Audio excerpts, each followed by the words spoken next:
Bonjour Monsieur Blanc-Cardassac. Bonjour Diane. Bonjour auteur. Bonjour Manuel. Alors, on attaque le vif du sujet. Oui, par un sujet brûlant et d'actualité, la pandémie de coronavirus qui entraîne la fermeture des établissements scolaires, l'interdiction de rassemblement de plus de 100 personnes, le confinement des personnes âgées de plus de 70 ans, etc. On annonce 79 décès en France et plus de 3600 contaminés à l'heure actuelle. Quelle impression vous donne cette importante crise sanitaire ? Eh bien, il y a beaucoup à dire. D'abord, sur les origines de cette épidémie, qui, donc, comme tout le monde le sait, est apparue pour la première fois à Wuhan, en Chine, où cette ville a comme particularité d'avoir un laboratoire qui a été installé en collaboration avec la France et qui a été inauguré, je ne me rappelle plus quand, mais il n'y a pas tellement longtemps, quand Bernard Cazeneuve était ministre de l'Intérieur. C'est lui qui était allé inaugurer ça avec le mari de Madame Buzyn, Lévy, un des grands pontes de Big Pharma en France. Donc ça c'est une chose. Alors, première supposition, ça s'était échappé du laboratoire. Possible. Ceci dit, il y a tout de même aussi des choses bizarres. C'est que les pays qui ont été le plus touchés dès le départ, ça a été la Chine, l'Iran et la Corée. Bon, la Corée du Nord, on sait très bien ce qui se passe au point de vue. Donc 3 pays qui sont en pleine tension économique et militaire avec les États-Unis. Alors c'est tout de même curieux. Et d'ailleurs, les Chinois et les Iraniens et différents médias arabes dénoncent les États-Unis comme ayant été les auteurs du début de cette pandémie. Bon, donc voilà les données. Je voudrais aussi signaler une chose, mais j'y reviendrai prochainement lors de notre prochaine conférence au mois d'avril, que Israël étudie un type d'arme biologique ethnique, ciblée sur les Arabes. Ah, vous disiez les Chinois précédemment dans l'ancien entretien. Ah non, les Arabes. Donc ça c'est Israël qui cherche... Oui, les Arabes. Le problème c'est qu'ils rencontrent une certaine difficulté, d'après ce que j'en sais, enfin pour l'instant c'est une information brute que j'ai. Le problème c'est que, étant donné que les Arabes sont des sémites aussi, il y a plein de caractéristiques semblables. Alors, les Israéliens auraient découvert une petite différence qui leur permettrait justement de fabriquer cette arme biologique, centrée sur les... Donc voilà, je vous livre ça, et j'en parlerai plus longuement lors de la prochaine conférence, le 4 avril prochain. Donc ça, c'est le décor. Et puis, apparemment, d'après ce qu'on nous dit, cette pandémie s'est étendue à différents pays, dont l'Italie malheureusement. Le nord de l'Italie, c'est ça qui est très curieux, que je n'arrive pas à m'expliquer, je n'ai pas de données là-dessus. Donc tout est fait pour diviser les peuples. Pour paniquer les peuples. Et d'ailleurs, justement, on en a eu un aperçu, c'était quoi jeudi, que Emmanuel Macron a fait son show, dramatisant, appelant à l'union sacrée, etc. Moyennant quoi il a décidé de la fermeture des écoles, des universités, etc. Sous prétexte de préserver ces bien chers petits Français qu'il aime tant, de la propagation de l'épidémie, moyennant quoi, en fait, on va vers la paralysie du pays. Et la paralysie et la ruine du pays encore un peu plus. Comme l'Italie. Bon, alors, tout dernièrement, je crois que ça remonte à hier, Édouard Philippe a décidé que tout rassemblement de plus de 100 personnes était interdit. Ah bon? Alors ça concerne qui? ça concerne les messes. Mais en principe, ça devrait concerner aussi les offices à la synagogue, à la mosquée. Et puis que vont faire les frères Latruelle à la loge? Est-ce que la police va débarquer aussi, comme à la synagogue, comme à la mosquée, comme bien sûr, en tout cas pour les églises, vont débarquer dans les loges pour voir s'il y a 99 personnes simplement? Donc voilà, c'est très curieux, vraiment, on dirait que les pouvoirs publics se servent de cette histoire-là pour verrouiller, serrer, installer leur dictature. Et puis cette interdiction tombe à la veille d'une manifestation importante contre la destitution de Macron, une manifestation des Gilets jaunes. Tout à fait, une manifestation qui visait justement à réclamer la démission de Macron. Donc on se rend très bien compte qu'avec ces heures de bon apôtre, il cherche à briser le mouvement de protestation qui enfle. Alors, moi, je me suis tout de même donné la peine, mais franchement, ça a été difficile à digérer parce que je ne peux pas supporter sa gueule. J'ai regardé son allocution. Et là, vraiment, il ne manque pas d'air. Alors, sous prétexte de nous protéger, alors il nous a raconté toute une salade que nous allons faire. Pourquoi il n'a pas fait? Pourquoi il n'a pas fait? Que je sache, et d'ailleurs tout le personnel soignant de haut en bas de l'échelle se plaint que les masques, ils n'avaient pas prévu. Et petite parenthèse en passant, il paraît que le stock que l'on avait, Madame Buzyn, avant de démissionner pour être candidate à la mairie de Paris, a envoyé le stock que l'on avait aux Chinois. Alors, ça m'a tout de suite rappelé un petit truc, ça. C'est toujours bon de rappeler des choses. C'est que lors de la guerre civile d'Espagne, le gouvernement Léon Blum avait envoyé tous les armements modernes qui existaient en France, donc avions, chars, etc., au Rouge d'Espagne. Moyennant quoi, quand Paul Reynaud a déclaré la guerre sous l'égide de la Grande-Bretagne au Troisième Reich, eh bien, la France n'était plus équipée suffisamment.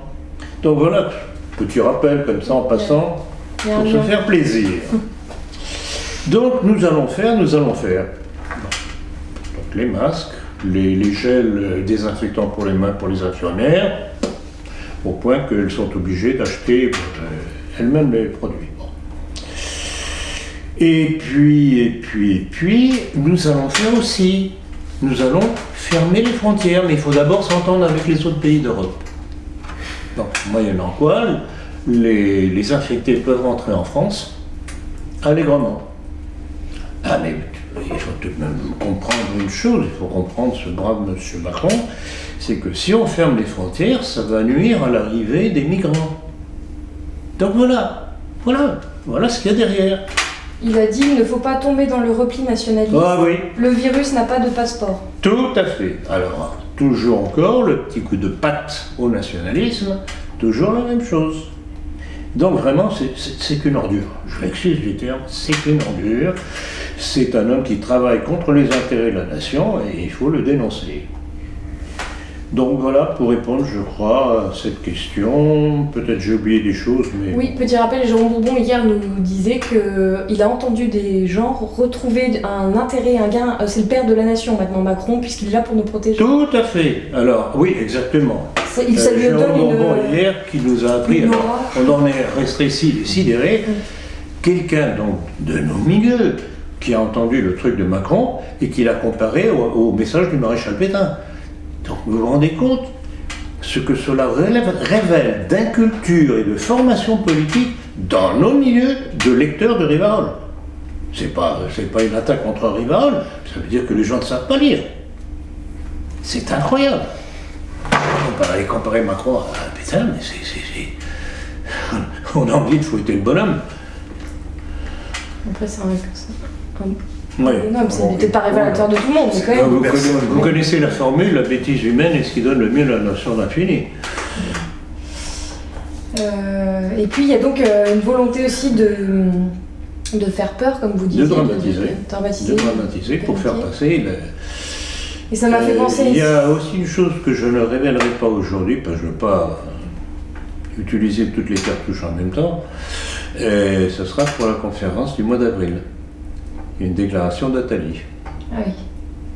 Ah, mais on va encore vous traiter de complotiste. Voyons.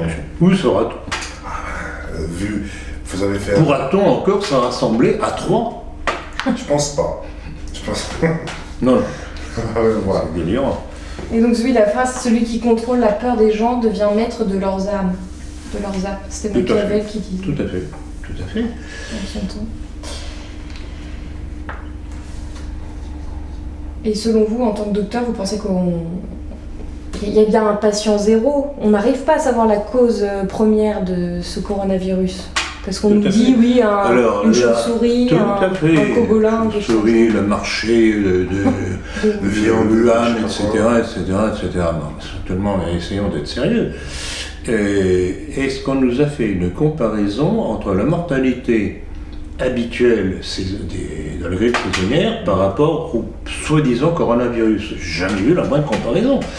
Or, j'ai retrouvé dans la collection de la politique, c'était dans c'était pas un éditorial, je crois, un article que j'avais fait spécialement sur la grippe H1N1, et j'avais trouvé à l'époque une information qui est révélatrice, selon laquelle les victimes du H1N1 étaient 10 fois moins que les victimes de la grippe saisonnière habituelle. Alors rappelez-vous tout le tintamarre que ce cher Sarkozy et dame Cachalot, pauvre Cachalot, avaient fait pour nous vendre leurs vaccins. Pour nous vendre les vaccins, encore une fois. Toujours au bénéfice de Big Pharma. Et Big Pharma, en fait, on ne s'en est pas rendu compte, c'est venu progressivement. On se rend compte actuellement que ça fait partie du grand complot mondialiste. Donc ça fait partie, donc on fait peur au peuple, on les pousse à se faire vacciner. Or, dans ces vaccins, il y a des supports qui sont dangereux pour la santé, qui peuvent déclencher d'autres maladies qui, elles, sont malheureusement réelles.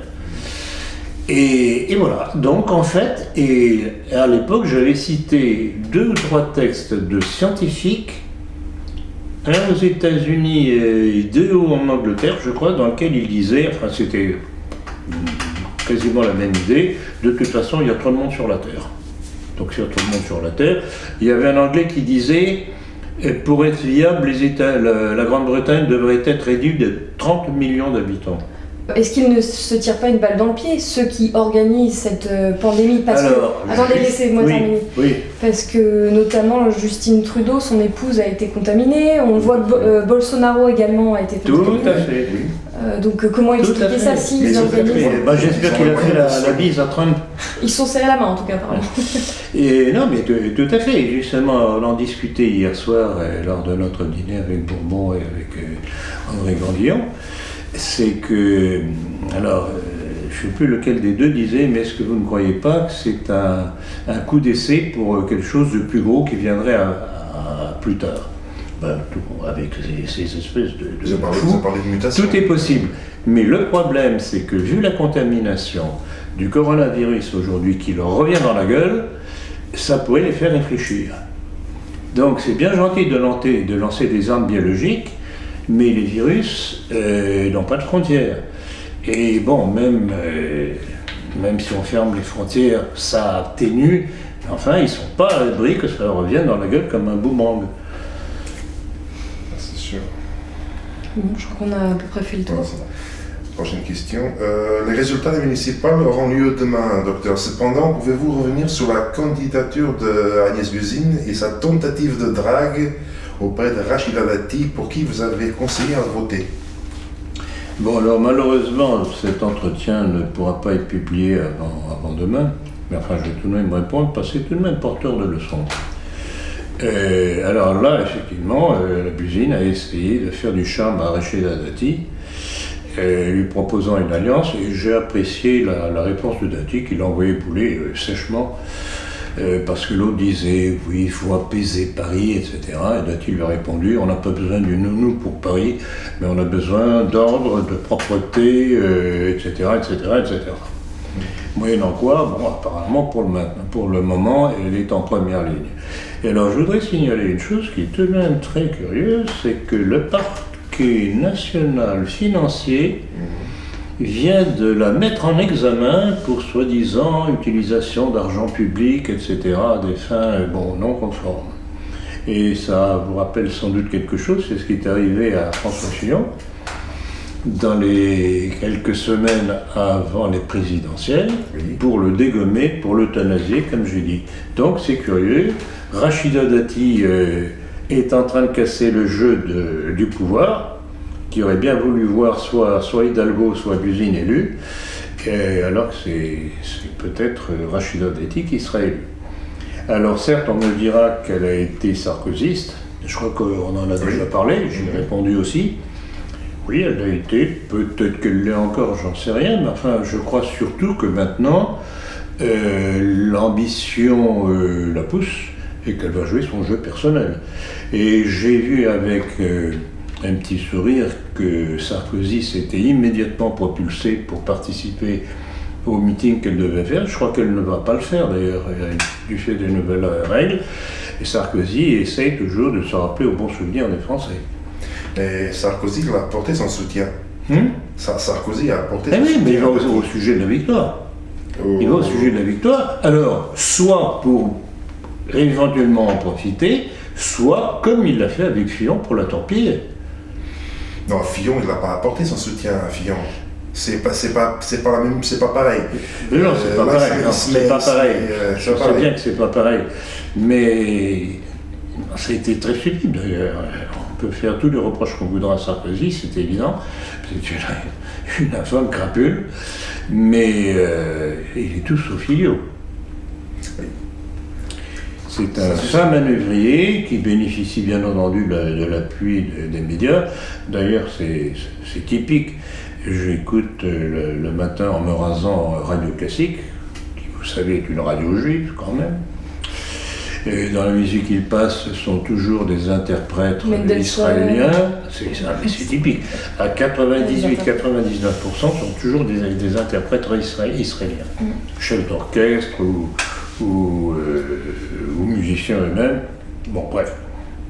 Et alors là, la lèche constante qu'ils font à Macron, c'est révélateur. Bon. Et alors, elle serait membre du siècle, Rachida Dati? Alors, oui. Et j'ai eu cette information. Bon, rien ne m'étonne, c'est évident, mais enfin, comme je suis tout de même curieux et j'aime bien vérifier les choses, je suis allé voir et je crois même que c'est vous qui m'aviez envoyé l'information. Bon. Alors, il y avait la liste des membres. Et certains anciens membres aussi. Alors, attendez. Je regardais la liste. Je n'ai pas vu le nom de Rachida Dati, et je l'ai signalé.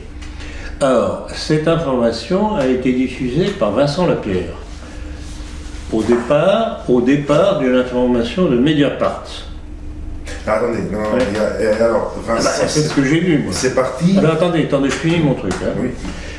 Par contre, on trouve trace de la présence de Rachida Dati en 2011 ou 2012. 2011. 2011 du siècle. Exactement. Mais comme participante, pas comme membre. Et pas la même chose. Vous pouvez être invité, mais ça ne veut pas dire que vous êtes membre. Et c'est un petit peu le coup tordu qu'avait fait Philippe de Villiers envers François Fillon en disant qu'il était membre des Bilderberg. Alors évidemment, dans le milieu, quand on parle de Bilderberg, le diable est là. Bon, et la différence, c'est que Fillon avait été invité, parce que c'est tout de même c'était un homme d'une certaine surface politique, et ce genre de milieu crypto-maçonnique essaye toujours d'attirer les gens qui ont un pouvoir ou une résonance politique. Donc, entre membres et invités, c'est pas la même chose. Mais bon, mais le siècle... Alors, Pour en revenir, à la base, l'information que j'avais trouvée, c'est qu'elle aurait participé au dîner du siècle qui a eu lieu en février dernier. Je n'ai pas trouvé son nom. Non, mais après, une fois, quand j'ai vu la liste, j'ai pris la liste, il n'y a pas son nom dessus. Oui. Plus tard, après, en cherchant si elle avait été invitée un jour, je tombe sur sa présence, je découvre sa présence au dîner du siècle comme invitée, me semble-t-il, en 2011. Oui. Mais Ce que j'ai vu aussi. plus tard, si ça c'est la source de Mediapart, c'est qu'elle a donné la liste, et elle est, selon leur liste, elle est membre du siècle, qui est un club paramaçonnique. Moi, je n'ai pas vu qu'elle était membre du siècle. Mais c'est que Mediapart qui diffuse l'info, mais à être vrai. Alors, à être vrai. Si on part du principe que c'est vrai, c'est un club paramaçonnique, comme vous le savez très bien. La maçonnerie, vous la dénoncez. Alors, ça a été créé, comment il s'appelle déjà C'était un Français du Contorien qui l'a fondé. Ça a été créé au lendemain de la Libération. Le lendemain de la Libération, est-ce que j'ai ça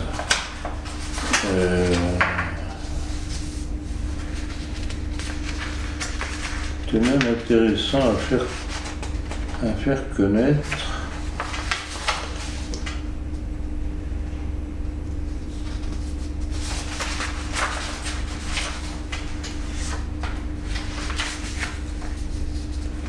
Oui, en tout cas, c'est un bon, tant pis, on ne va pas perdre de temps à chercher ça.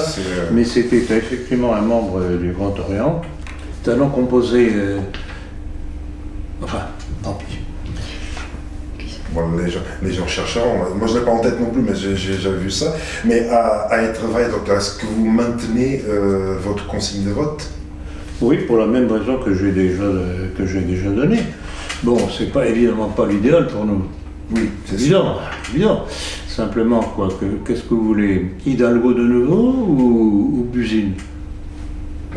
Ni la peste, certains disent pourquoi pas Campion ou pourquoi pas Villani. Campion, oui, parce que les autres, parce qu'ils n'ont aucune chance. Ils n'ont aucune chance. Donc on est obligé de choisir parmi ceux qui ont une possibilité de gagner. Et bon, peut-être que je me trompe, mais il me semble que c'est la moins pire par rapport à Hidalgo ou Buzyn. Question suivante. Qui est Olivier Véran, le nouveau ministre de la Santé? Bon, alors c'est un homme qui bien entendu vient de gauche, encore un. Et là, je voudrais rebondir sur une chose que les médias cherchent à nous inculquer, c'est qu'en fait, le seul représentant de la droite aujourd'hui, c'est Emmanuel Macron. Non, mais il faut le faire. Mais comme quoi, mentez, il en restera toujours quelque chose, comme disait Voltaire. Hein. Donc voilà, alors le brave bourgeois qui entend ça, ah bon, d'accord, Macron représente la droite, on va voter pour lui, bien sûr. Donc vous voyez comment les gens sont manipulés. Donc ça vaut la peine tout de même de relever. Bon, alors... Attendez, votre question, Olivier Véran, qui est-il? Ah oui, Olivier Véran. Alors là aussi, Olivier Véran, c'est un garçon très intelligent. Il a été à l'origine, c'était donc sous la direction de Dame Buzyn, quand il était ministre de la Santé, et il a fait partie d'un plan pour les hôpitaux qui a mis le feu aux poudres dans tout le personnel de la chaîne sanitaire des hôpitaux publics. Donc c'est à cause de la crise qu'il y a actuellement aux hôpitaux publics. Donc on ne peut pas dire qu'il soit tellement aimé dans ce secteur-là. Bon, alors en plus de ça, on sait qu'il est du dernier bien avec le CRIL dans sa région d'Auvergne. Non, pas d'Auvergne, c'est... je ne sais plus dans quelle région il est, enfin bref, peu importe, dans sa région. Donc voilà. Oui, on l'a vu dans un repas petit déjeuner avec tous ses amis. Oui. Alors il y a une chose aussi que j'ai oublié de dire à propos de... Mais ça colle avec la question en question. Il faut savoir d'où elle vient. Donc on sait qu'elle est d'origine juive. Attendez, vous reparlez de Buzyn là? De Buzyn. Oui. Ah, parce que on était sur Véran, c'est pour ça. Oui, d'accord, mais comme Véran a travaillé avec Buzyn, sous les ordres de Buzyn, j'en profite pour revenir une chose que j'ai oubliée tout à l'heure. Ben, ça vaut tout de même la peine de... Donc ça concerne bien Dame Buzyn.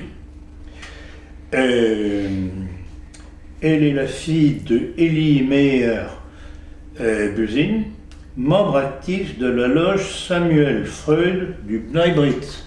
Voilà, bon. Elle a fait partie des conseils d'administration des laboratoires pharmaceutiques Novartis et Bristol Myers Squibb. Elle est mariée à Pierre-François Weil, fils de l'avorteuse Simone Weil.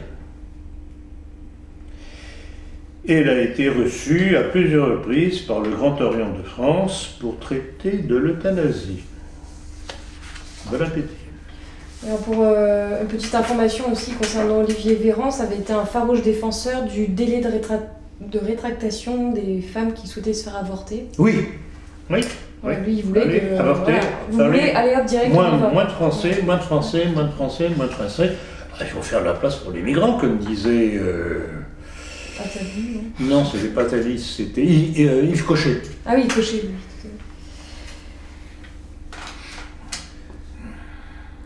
Prochaine question. Pour revenir sur l'affaire Griveaux, selon vous, quels sont ceux qui avaient intérêt à le faire tomber? Très bonne question. Je pense que c'est Macron. Pour une raison très simple. Bon, alors premièrement, une question. Comment se fait-il que cette vidéo, où cet imbécile de Griveaux s'est filmé dans une position, bon, je ne vais pas donner de détails quand même, scabreux, comment cette vidéo est-elle tombée entre les mains de la presse? C'est pas lui qui est allé la balancer à la presse, certainement pas. Non, donc c'est un petit copain, qui a fait ça. Alors à qui cela profite-t-il? Ça a permis de le faire dégager parce qu'il était visible qu'il n'avait aucune chance de gagner à Paris, pour les municipales. Et de le remplacer par Dame Buzyn, qui elle apparaissait comme le chevalier blanc qui allait tout emporter. Le problème, c'est que c'est pas tout à fait le cas. Elle est toujours en troisième position, elle ne démarre pas.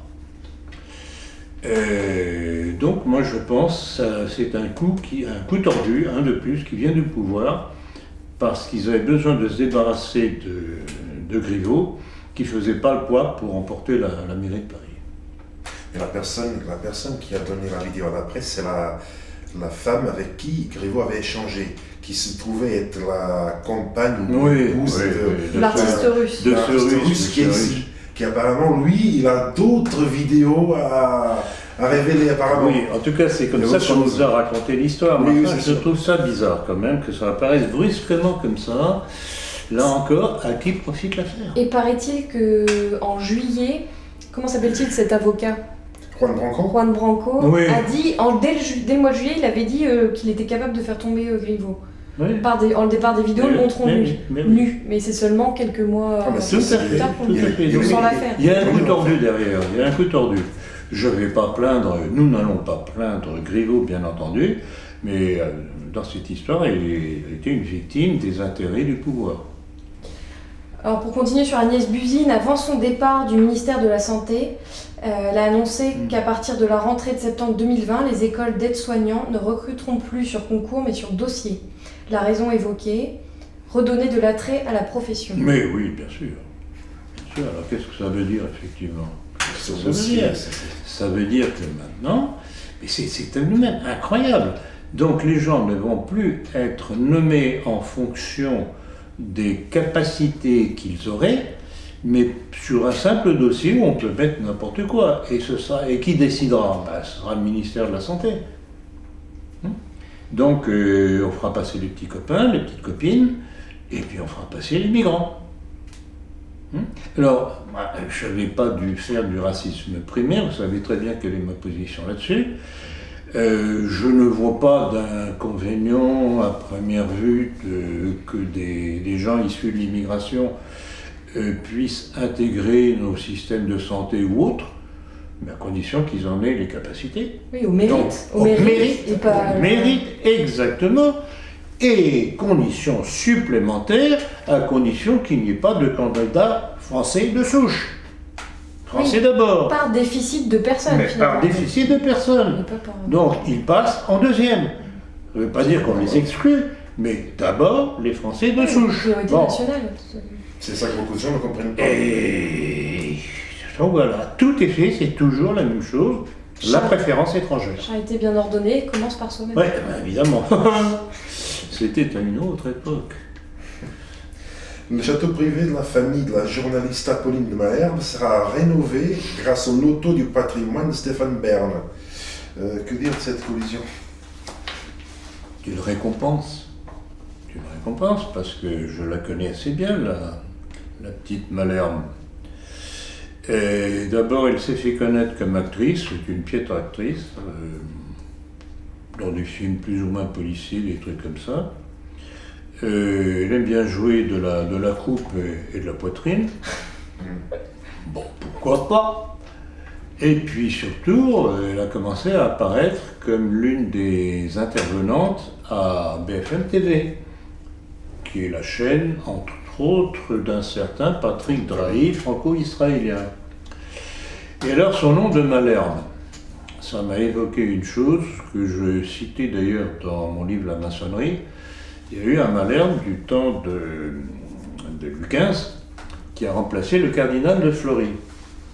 Et alors que le cardinal de Fleury avait soigneusement poursuivi les débuts de la maçonnerie, Malherbe, lui, a fait ami avec les philosophes et bien entendu avec la maçonnerie. Et petit clin d'œil aussi que je voudrais faire remarquer, j'ai un texte de Bernard Antony, le marin Bernard Antony, applaudissant à l'action de Malherbe. Bon, donc la Malherbe, elle est au service de qui vous savez, pas besoin de faire un petit dessin, donc il est normal que Stéphane Bern, Stéphane Bern, qui s'occupe de l'art en France, il est de quelle origine? À Berne, c'est lui. Vous avez besoin Nom de ville. Comme je dis, vous avez besoin d'un dessin ou d'une caricature et de profil. Et alors les Français sont encore cocus dans cette histoire parce qu'ils pensaient donner leur argent en loto du patrimoine, mais bien entendu. en rénovant des biens qu'ils pourraient ensuite visiter. Mais bien entendu, non, parce que ce sera le château de cette donzelle. Raphaël Glucksmann semble moquer ironiquement le complot fomenté par ses coreligionnaires. Dans un tweet du 6 mars, il a dit « Je tenais à vous informer que je fomente un complot juif mondial pour grand remplacer les blancs chrétiens par des noirs musulmans et violeurs en Europe. Évidemment, mon vrai pays n'est pas la France, mais Israël. Et on me conseille d'y retourner au plus vite. Avant la libération, en tout cas. D'ailleurs, j'ai organisé un faux génocide il y a 80 ans pour le créer, ce pays, donc il serait bon que je l'honore de ma présence. Car il faut tout de même reconnaître mes qualités de mise en scène. J'ai créé Hollywood et c'est pas rien. Et j'ai créé Hollywood, blablabla. Après j'ai pas la suite, mais bon. Donc il a l'air de valider le complot, mais en le moquant. Alors là, pourquoi dites-vous en le moquant? Est-ce que c'est pas ce qu'il pense réellement? Écoutez, il a l'air d'avoir un double langage alors, oui. Parce que tout de même, d'après tout ça, il faut savoir tout de même qui est la tribu des Glucksmann. Il est le fils de... Lui c'est Raphaël. Lui c'est Raphaël. André. Son père c'était André, qui était un des acteurs de mai 68, avec Cohn-Bendit, comment il s'appelait, toute la bande. Hein. C'est pour ça que je dis que mai 68 c'était une révolution juive. Et non, moi j'ai tendance à croire qu'il est sincère quand il dit ça. C'est dans leur ligne. C'est dans leur ligne. Mais il a voulu utiliser l'ironie en tout cas. Peut-être, je ne sais pas. Je ne sais pas, mais en tout cas la déclaration est une mise en garde pour nous. On va parler de deux personnes que vous aimez beaucoup. Marlène Schiappa a débattu avec Éric Zemmour sur CNews concernant l'assimilation culturelle des étrangers en France. Elle défend une société française qui se refuse à toute discrimination. Zemmour estime qu'un étranger qui arrive en France doit s'adapter et s'approprier à la culture française. Est-ce que votre opinion sur Zemmour a-t-elle changé? Pas du tout. Pas du tout, mais comme je l'ai déjà dit, c'est un garçon remarquablement intelligent, manœuvrier, qui sait trouver les mots pour se faire bien voir des milieux nationaux catholiques français. Mais en fait sa ligne est toute simple. Aidez-nous à nous débarrasser des musulmans et on fera la France juive. Et on sera dans le meilleur des mondes. Tout son message est là. À chaque fois, c'est bon, son discours c'est toujours ça. Les noms, les prénoms du calendrier, comme si le CIA était, etc. Qu'il faut s'approprier. Il ne faut pas qu'il se moque du monde, quand même. Comment se fait-il qu'il oublie l'action de ces co-religionnaires Attali, Henri Lévy et compagnie, qui passent leur temps à prôner l'immigration en France pour nous détruire? Il y a un petit problème, là.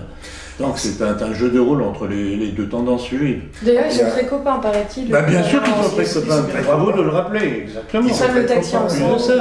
C'est un jeu de rôle.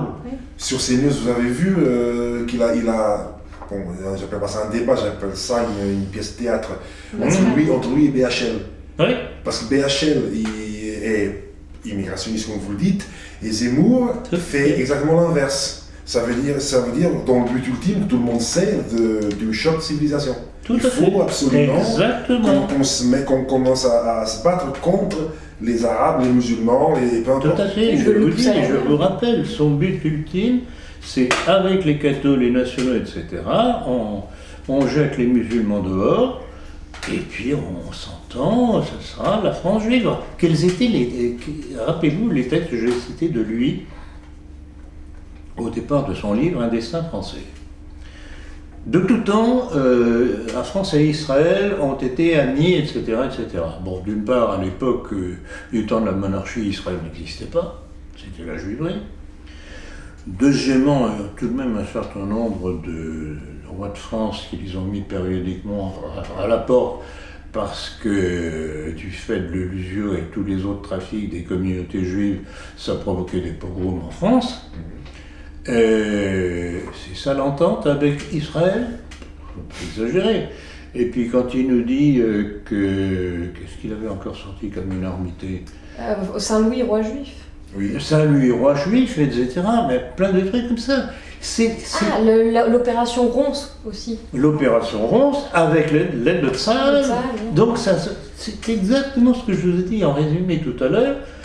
On fait ami avec les Français, cathos, etc., parce que bon, on a peur des musulmans, mais parce que eux commencent à avoir peur des musulmans qu'ils ont fait venir et continuent de faire venir. Alors, pour eux, c'est Frankenstein qui se réveille. C'est lui aussi. Alors, il voudrait bien se servir de nous pour dire ça.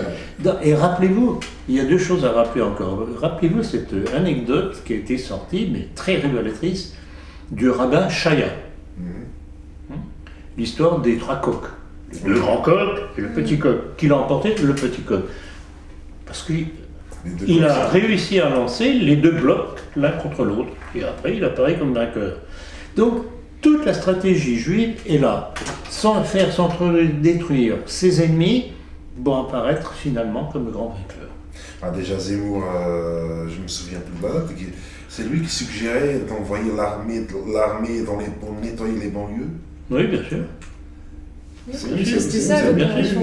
Et encore, mais qui continue? Si réellement le monde musulman, et effectivement, de par un certain nombre de ses composants, représente un danger pour la population française, pourquoi on ne ferme pas les frontières à cette immigration? Au contraire, on les fait venir de plus en plus, avec plein d'avantages que les Français nécessiteux n'ont pas. Donc il y a une volonté de nous submerger par cette immigration. Mais le juste retour des choses, c'est que les Juifs qui habitent en France maintenant commencent à avoir peur de l'antisémitisme qui monte dans les communautés musulmanes. Et je suis sidéré de voir les messages que je reçois de musulmans qui applaudissent à ce que je dis. Alors que des gens de nos milieux se jettent dans les bras de Zemmour. Exactement.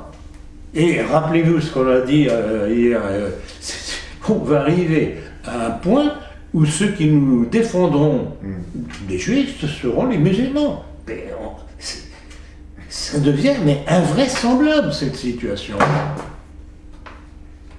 Donc, c'est pas du tout une apologie de l'islam, mais il faut voir, là encore, quel est le plus grand des dangers. Alors, le plus grand des dangers, c'est incontestablement la conquête juive mondiale. Ça, c'est certain. Le Grand Orient de France a condamné la pendaison d'une Marianne à Toulouse par des militants de l'Action française. Qu'en pensez-vous? C'est amusant, c'est amusant, j'avoue que je n'ai pas pleuré. Et ça m'a rappelé une chose que j'entendais de la part de mon père ou des amis de mon père quand j'étais jeune étudiant encore. C'était ce genre d'action que l'Action française faisait, enfin les jeunes d'Action française de l'époque faisaient entre les deux guerres. Ils allaient jusqu'à prendre des adversaires politiques et ils les badigeonnaient de rouge. Un truc comme ça. Bon. Alors, ces gags, bon, je dis bon, c'est mignon. C'est amusant, mais je suis pas pour. Je ne suis pas pour parce que si on estime qu'un adversaire est dangereux, il faut l'éliminer. Il ne faut jamais l'humilier. Parce qu'il garde une rang supplémentaire contre vous. S'il est réellement dangereux, il faut l'éliminer. Mais là, la République, personne ne se sent touché. Oui. En attaquant la République, c'est pas comme si on a porté atteinte à une Ah personne. oui, non, vu que c'est un symbole. bien entendu. Bien entendu. Donc ça, bon, c'est amusant, c'est gag, comme je dis, mais ça n'a pas d'effet contre-révolutionnaire.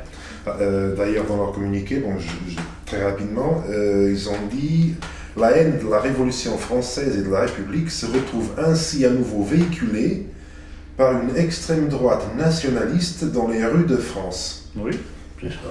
C'est tout à fait ça. C'est tout à fait ça, simplement. C'est pas tout de faire des petits coups comme ça. Ce qu'il faut, c'est renverser le régime qui est le véhicule de cette idéologie. C'est ce que je plaide toujours et c'est ce que je vais dire d'ailleurs dans ma conférence de cet après-midi. Alors nous allons passer à la Au milieu. question de nos milieux. On passe à nos milieux. On va commencer avec une autre personne que vous appréciez beaucoup aussi.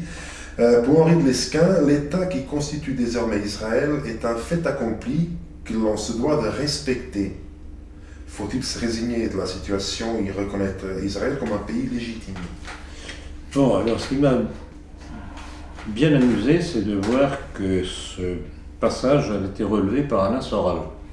D'ailleurs, oui, c'est Alain Soral. C'est dans l'éditorial du dernier numéro de La Politique. Et j'avoue que je me suis fait un certain plaisir à citer Soral élogieusement, parce qu'il a mis le doigt dessus. Il a envoyé une bonne paire de claques, doublée d'un coup de pied aux fesses, à M. Henri de Lesquen, du Plessis-Cassot, de Médina, etc., rappelons ses origines juives. Et donc, quand Lesquen dit ce que vous avez cité, ben, il révèle justement son appétence du monde juif. Et dans ce cas-là, la République est un fait accompli, on doit l'accueillir, Voilà, et si on continue comme ça, mais vous savez rien. très bien que j'insiste toujours lourdement que je n'ai pas la preuve qu'il est franc-maçon, mais tout ce qu'il fait, tout ce qu'il dit va dans le sens de la maçonnerie. Rappelez-vous cet entretien qu'il avait eu avec des musulmans. Il y avait 2 musulmans, on doit remonter à 3 ans environ maintenant. On l'avait cité dans La Politique, bien entendu, et dans lequel un des intervenants musulmans lui avait dit « Mais est-ce que vous acceptez aussi le blasphème contre la religion catholique ?» Il avait répondu « Oui, tout à fait, pourquoi pas, etc. Toujours liberté d'expression, géométrie variable. » Et puis à un moment donné, il dit « Mais de toute façon, ah oui, il était question des francs-maçons, il dit « Mais les francs-maçons, oui, oui, pourquoi pas, et puis ils peuvent toujours se convertir, soit à l'islam, soit à la maçonnerie. » Donc là encore, il y en a un petit peu comme Zemmour.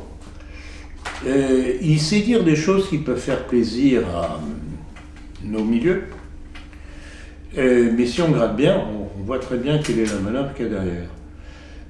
Le type qui vous écrivait dans le numéro 40 de sa lettre du Club de l'Horloge que la Déclaration des droits de l'homme de 1789 est l'acte de baptême de la nation française, si c'est pas une patte maçonnique derrière, je regrette beaucoup. Ça veut dire quoi? Avant, la France monarchique n'existait pas, là, mais ça ne comptait pas. Donc voilà le personnage, je peux tout de même le rappeler. Mais alors par contre, il a sur le plan Zemmour, Henri de Lesquen est sur les mêmes idées. Oui, mais c'est ça qui est embêtant avec ce genre d'individu, c'est que un coup, on se dit « Ah, c'est pas mal ça », mais il y a ensuite le reste qui passe. Et c'est ça qui est dangereux. Alors, deux hypothèses. Soit c'est un roublard de première, soit c'est un crétin. Et donc, pour revenir à la question, faut-il se résigner de la situation? Est-ce qu'on doit reconnaître Israël comme pays légitime ou... Non. Non, pour une raison très simple. C'est amusant parce qu'en ce moment, il y a toute une série d'études qui sortent comme quoi on n'a trouvé aucun vestige d'occupation ou de présence juive en Palestine. Par contre, ses origines seraient beaucoup plus vraisemblables dans la région qui s'appelle aujourd'hui le Yémen. Oui, j'ai vu ça. Et alors, comment on expliquerait le mur des lamentations, le temple d'Israël, le Salomon? Parce que ça a été occupé, il ne faut pas oublier que c'est un peuple qui a beaucoup migré, et à un moment donné, ils sont installés là. Donc ils prennent possession. C'est l'histoire des Khazars. Oui, Rappelez-vous l'histoire des Khazars, on en a encore parlé. Même André Gandillon, qui pourtant a une fameuse sculpture, croyait à la fable des Khazars. Et le problème des Khazars, encore une fois je reviens là-dessus, c'est que oui, ce sont des Khazars, mais ce sont des Juifs. Parce qu'en fait, ce qui s'est passé, c'est qu'à la suite de ces énièmes introduction d'une certaine peuplade juive en Khazarie, ils ont pris possession du pays et ils ont éliminé les gens du coin. Si la politique judéo-sioniste de Zemmour était jugée dans le futur, on dirait c'est les Français, alors que c'est surtout des Juifs. Alors, juste un petit détail, il faut que je trouve ça, concernant le mur des lamentations. Apparemment, selon certains chercheurs, ce n'est pas un mur du deuxième temple, c'est le mur d'un théâtre romain. C'est possible. Apparemment. Oui, c'est possible. Il faut que je trouve ça. J'ai vu passer ça. Ah oui, c'est intéressant ça, je ne savais pas. C'est pas un mur du temple, du prétendu deuxième temple. Et alors, si on a réussi à créer un pays comme ça, ex nihilo, on peut tout à fait le réduire à néant. Non, tu peux pas. Maintenant, tu peux pas. Vu les gens qui sont en place, rappelle-toi la Première Guerre mondiale. En 1916, je crois qu'il y avait avoir lieu un armistice, on l'arrêtait là, l'Allemagne arrêtait la guerre, et je crois que c'était quelqu'un qui est allé voir les autorités anglaises, qui a dit, si on arrive à faire entrer les États-Unis dans la guerre, est-ce que vous nous donnez la Palestine? Oui, tout à fait, je me rappelle. Vous avez raison. Et les Américains sont arrivés en 1917. Tout à fait. Juste à la fin de la guerre, juste pour détruire les Allemands et ce qui restait. D'où la provocation de Churchill, quand il a supprimé la protection du paquebot Lusitania, qui transportait des civils soi-disant, mais qui transportait aussi des armes pour l'Angleterre. Pourquoi est-ce qu'il a retiré l'escorte? Et évidemment, le bateau a été torpillé, donc l'émotion. J'ai parlé de ça dans ma conférence de Lyon, d'ailleurs je vais la refaire au mois d'avril. Puisque n'ayant pas de technicien sous la main à Lyon pour enregistrer la conférence, je vais la refaire à Paris au mois d'avril. Donc je vais parler de ça justement, et là encore, et c'est comme ça que le complot mondialiste progresse, c'est à l'abri de tous ces coups tordus. Et bon, juste pour ceux qui nous écoutent, je crois que c'est interdit, que le livre est interdit en France, mais vous pouvez trouver tout cela dans le livre Douglas Reed, La controverse de Sion. Oui.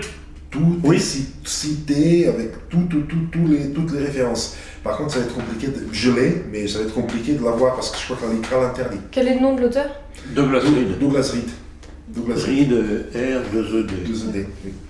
Yoram Hazony, un proche de Marion Maréchal, affirme que le nationalisme est une invention juive et invite les Européens à greffer leur nationalisme respectif à l'arbre israélien. Que pouvez-vous nous en dire? C'est du Zemmour. C'est du Zemmour. C'est exactement la même manœuvre. Alors, ce qu'il y a d'amusant, c'est que ce qu'il dit n'est pas totalement faux. Simplement, alors je ne sais pas si c'est par perversité ou par ignorance qu'il a dit ça, mais je voudrais rappeler une fois de plus que c'est Adam Weishaupt, d'origine juive, soi-disant converti, qui a été, parce qu'il a été pris sous la coupe d'un noble autrichien, je crois, qu'il a fait élever chez les jésuites. Adam Weishaupt, fondateur des Illuminés de Bavière, qui a créé le mot nationaliste pour désigner à ses adeptes le danger de la réaction nationaliste qui commence à voir le jour en France lors des prémices de la Révolution.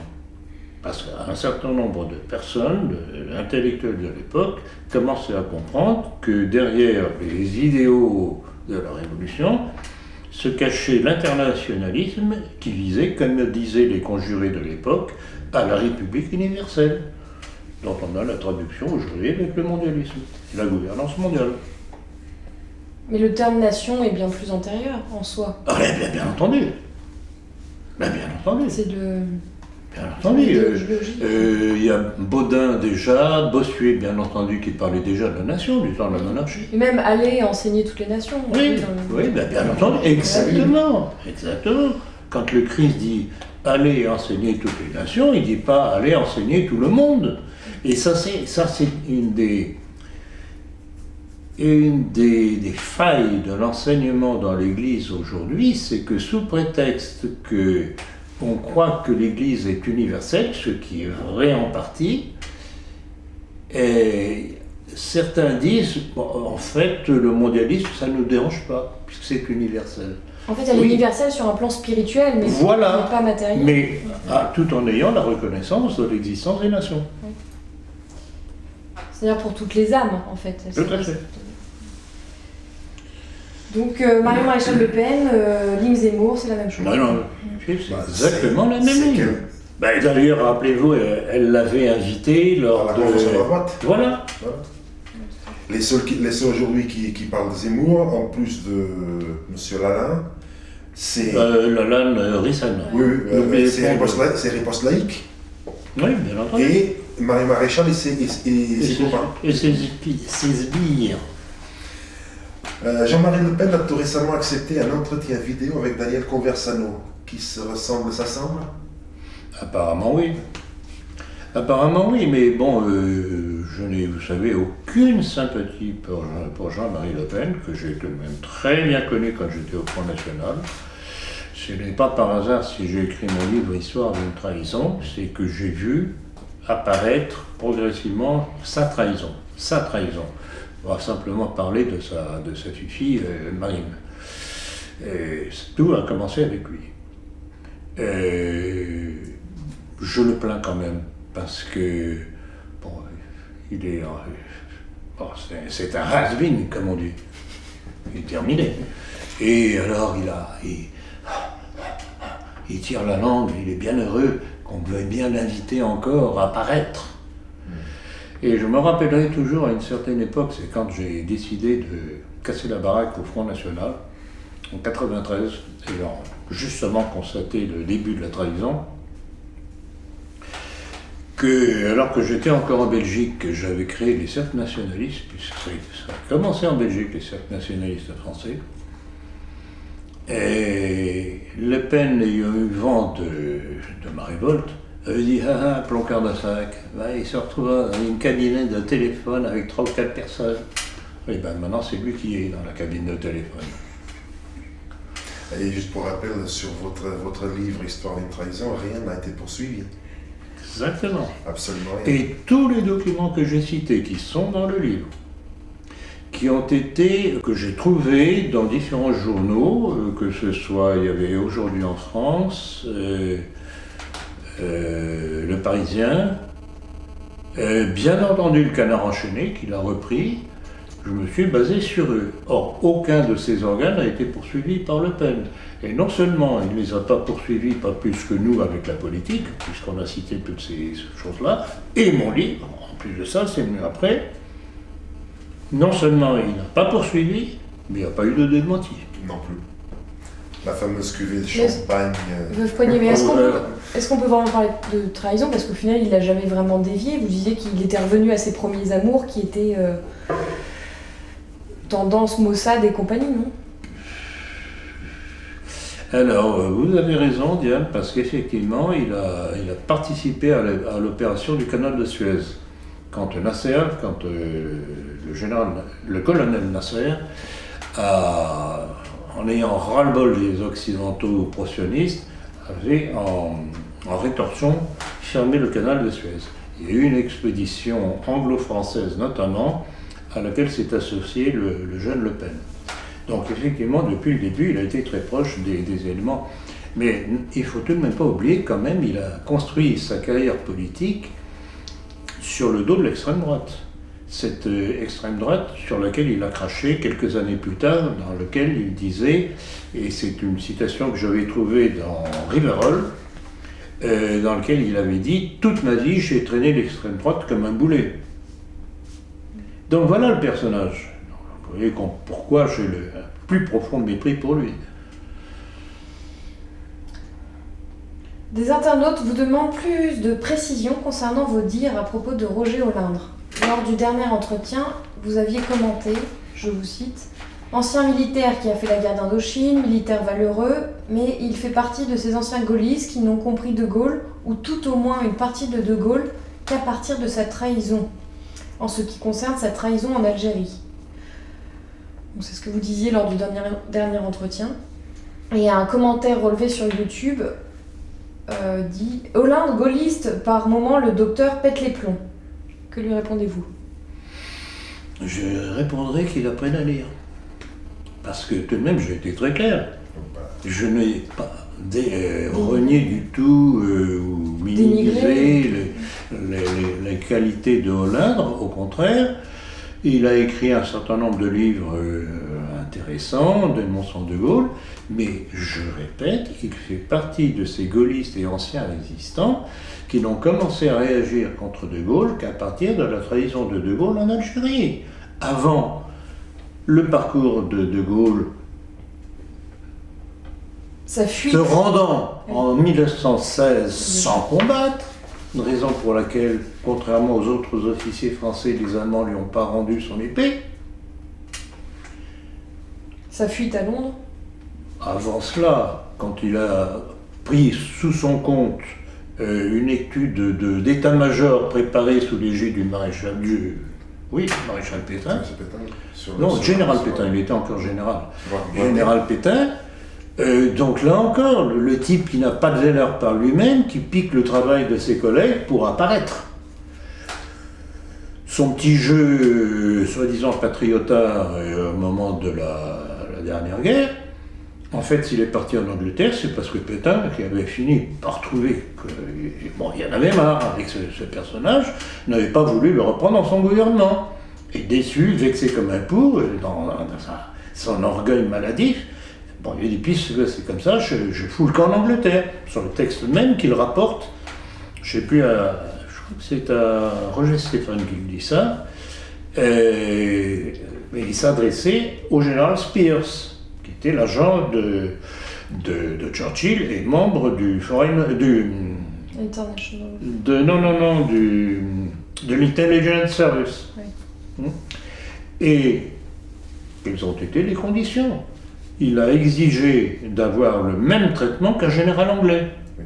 Il a même payé. Je l'ai rappelé dans mon livre, qui est sorti cet été, sur De Gaulle, traitement d'un général anglais, et que si jamais c'était l'Allemagne qui l'emportait, il obtiendrait la nationalité britannique. Alors vous voyez, comme patriote français, il y a peut-être mieux. D'ailleurs, il y a un film sur lui qui est au cinéma depuis le 4 mars dernier. Est-ce que vous l'avez vu ou est-ce que vous avez peut-être la tête? Non, j'en ai vu un certain nombre de commentaires, justement, qui me semblent assez parlants. Et je ne vais pas avoir la prétention de dire que c'est à la suite de mon livre qu'ils ont estimé devoir sortir ce film pour contrebattre tout ce que j'ai pu révéler sur ce misérable personnage. Mais je crois qu'il y a tout de même un petit peu de cela, parce qu'il n'y a pas eu simplement mon livre, il y a eu tout de même, j'ai fait un certain nombre de conférences sur De Gaulle, justement. Il y a notamment un texte qui est sur notre page document d'histoire de notre site, dans lequel je parle du parcours de Gaulle. Et puis, en fait, l'impression, quand j'ai vu cette annonce du film, je me dis, tiens, c'est curieux, parce que je sais tout de même, par différentes correspondances que je reçois, que, en fait, l'image du grand patriote de Gaulle est en train de s'estomper. Oui. Peut-être parce que petit à petit, la population remonte aux causes. Voilà, et qu'il fallait ranimer la flamme. Hervé Ryssen sera présent à la prochaine fête du Pays réel, organisée par Escada. Rappelons que Alain Escada a été prévenu par des auditeurs des insultes et menaces de mort proférées par Ryssen envers vous et vos collaborateurs. Alain Escada ne leur a jamais répondu. Un commentaire ? Ça parfait le profil de ce curieux personnage de Escada, qui n'a qu'un seul intérêt, c'est faire venir le plus de monde possible pour avoir des entrées, donc ça fait de l'argent. Donc c'est un personnage qui, malgré son étiquette catholique, quelque peu chapeauté par ce malheureux abbé Beauvais, et la fraternité Saint-Pédis, est un personnage absolument inconsistant doctrinalement. Quand on voit la liste des invités, des gens qu'il fait venir, c'est tout et le contraire de tout. Et des gens qui sont absolument hostiles à la ligne catholique et encore plus traditionnalistes. Donc je dirais que, quitte à ce qu'ils me poursuivent en justice, je dirais qu'Alain Escada est un escroc des idées. Et pas seulement des idées. Et pas seulement des idées. Ah oui, j'avais oublié ce volet-là. Justement, une chose qu'il faut rappeler, je crois que c'était, je ne sais plus quelle élection c'était, c'est une des dernières grosses élections. Il voulait présenter des listes de Civitas. Et donc il a fait un appel à l'aider à présenter ses candidats. Puis au dernier moment, pas de liste, etc. Je n'ai pas ouï dire que les dons de gens qui avaient été sollicités aient été remboursés. In the pocket, dans la poche. Dans la poche. Donc voilà le personnage. Donc, qu'il n'ait pas répondu, ça m'a amusé. Et je dois insister, on n'est pas au départ de la manœuvre. Ce sont des gens qui ont pris contact avec moi que je ne connais pas, notamment sur Facebook, quelques-uns sur notre mail, qui m'ont dit, écoutez, j'ai vu les insultes dont vous avez été victime de la part de Ryssen, menace de mort. On sait que M. Escada l'a déjà invité à plusieurs reprises à ces fêtes du Pays réel. Je lui ai écrit, alors certains disaient, je lui ai écrit pour lui dire, mais est-ce que vous allez, compte tenu de cela, vous allez continuer à inviter Ryssen? D'autres disant, je vais lui écrire pour lui, etc., etc. Ils m'ont tenu au courant, et aucun d'entre eux a reçu la moindre réponse de Escada. Donc c'est courage fuyant, en plus, et ça c'est un lâche. Hein? Alors, j'ai rien contre les Belges, donc je ne vais pas dénoncer ce petit Belge, parce qu'il n'est même pas belge. Il n'est même pas belge. Escada, c'est pas un nom belge que je sache. C'est pas Vandenberg. Hein? Et je ne sais pas si d'origine espagnole ou italienne, peu importe, mais en tout cas, c'est un... C'est italien, Escada. Ça peut être tout aussi bien. Escada, ça peut dire... En tout cas, il y a une marque de vêtements qui s'appelle Escada. Oui, Escada, ça veut dire échelle. Oui. Ça veut dire échelle. En portugais, en espagnol, ça veut dire échelle. Donc c'est un personnage sans origine définie, voilà, qui occupe le terrain, et je dois dire que, bon, il faut évidemment la bêtise des milieux religieux qui le soutiennent pour qu'il ait réussi à créer son personnage. Donc, je vous dis, comme vous avez bien fait d'insister, non seulement c'est un escroc sur le plan des idées, mais c'est un escroc sur le plan financier. Donc voilà le personnage.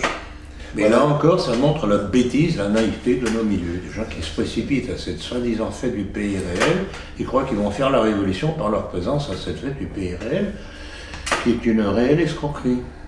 Il y a un autre événement qui donne raison, mise en garde en fait envers Escada. Il y a une annonce de synthèse nationale qui indique la collaboration du catholique Escada avec Roland Elie et Philippe Ronda.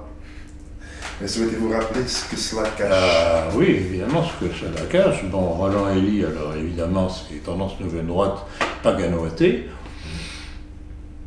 Qu'ils fassent leur bonheur avec Escada, le soi-disant grand catholique traditionnaliste, ça fait tout de même un peu bizarre.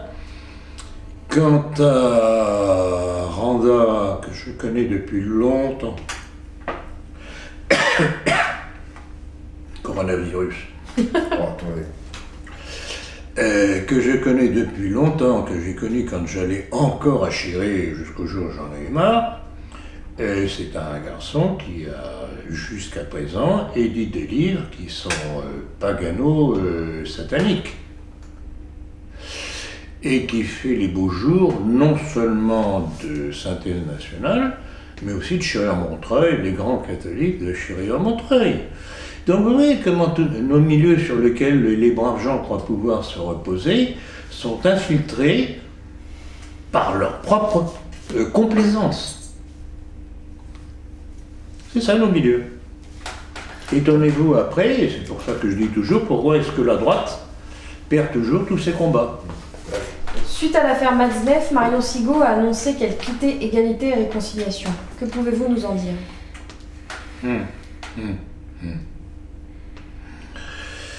Bon, alors, premièrement, il y a eu tout de même une certaine imprudence de Soral, qui c'est le personnage, Soral. Autant je reconnais que de temps en temps, il a des formules remarquables, dont le national-sionisme, etc., des choses pas mal du tout, qu'il voit bien, il cible bien, il définit bien. Et par moments, on se dit, mais bon, et ça revient, je pense, aux années antérieures à son état actuel, des copinages. Et notamment, il a dû être copain avec Matzneff. Et par, je sais pas, par nostalgie d'autrefois, il a eu des paroles un petit peu imprudentes en essayant tout de même d'atténuer la nocivité de Matzneff. Et la petite Sigaud, qui est une tordue, en a profité pour se faire valoir comme grande prêtresse de la morale, quel ordre moral, etc., en lui reprochant ça, en disant en sagesse noble, je quitte, etc. D'ailleurs, on la retrouve chez Escada maintenant. Donc, parfait. Et ce qu'il y a d'intéressant, et là aussi je l'ai cité, je crois que c'est dans mon dernier éditorial du dernier numéro de la politique, Soral lui a répondu. Et j'avoue que la réponse est pas mal. Et il l'a mouché en rappelant que cette donzelle de Marion Sigaud, ayant été interpellée par une mère dont la justice avait voulu, ou avait placé ses enfants, je ne sais pas pour quelle raison d'ailleurs, et que cette personne avait pris contact avec Marion Sigaud de façon à ce qu'elle prenne sa défense, qu'elle en parle sur le plan médiatique, etc. Marion Sigaud s'était défilée en disant « Ah oui, mais vous comprenez, ces réseaux pédophiles sont trop puissants, il faut prier ». Et Soral la mouche en disant « Bon, c'est de l'hypocrisie, c'est de la lâcheté, etc. Bon, elle se donne de grands airs, mais en fait c'est une lâche. » Donc voilà le fond de l'histoire. Et j'avoue que je me suis fait un plaisir certain à citer Soral, parce que là encore, il l'a très très bien mouché. Je regrette tout simplement qu'il ait mis le doigt maladroitement en faisant un certain mélange de Matzneff. Oui, il a défendu... Ce n'était pas nécessaire. Ce n'était pas nécessaire. Bon, il s'est pas mal rattrapé, mais... C'est ça. En fait, Soral m'énerve. Parce qu'on a tout de même pas mal de points communs, mais il n'est pas possible, enfin, dans l'état actuel des choses, il n'est pas possible qu'on fasse ami-ami. Et j'essaye, quand il y a des choses qui sont dans notre ligne, de les mettre en valeur, enfin de mettre en valeur ses positions, mais quand il déconne, je m'excuse du terme, quand il déconne, je dis, tu dis des conneries mon bonhomme. Alors, des internautes, bon, on va en parler de ce sujet une énième fois, parce qu'il y a des internautes qui ne vous comprennent toujours pas concernant François Fillon. Bon, Il y a un commentaire qui a été relevé sur YouTube d'un monsieur qui dit « Décidément, toujours ce Fillon, je ne vous comprends pas, monsieur.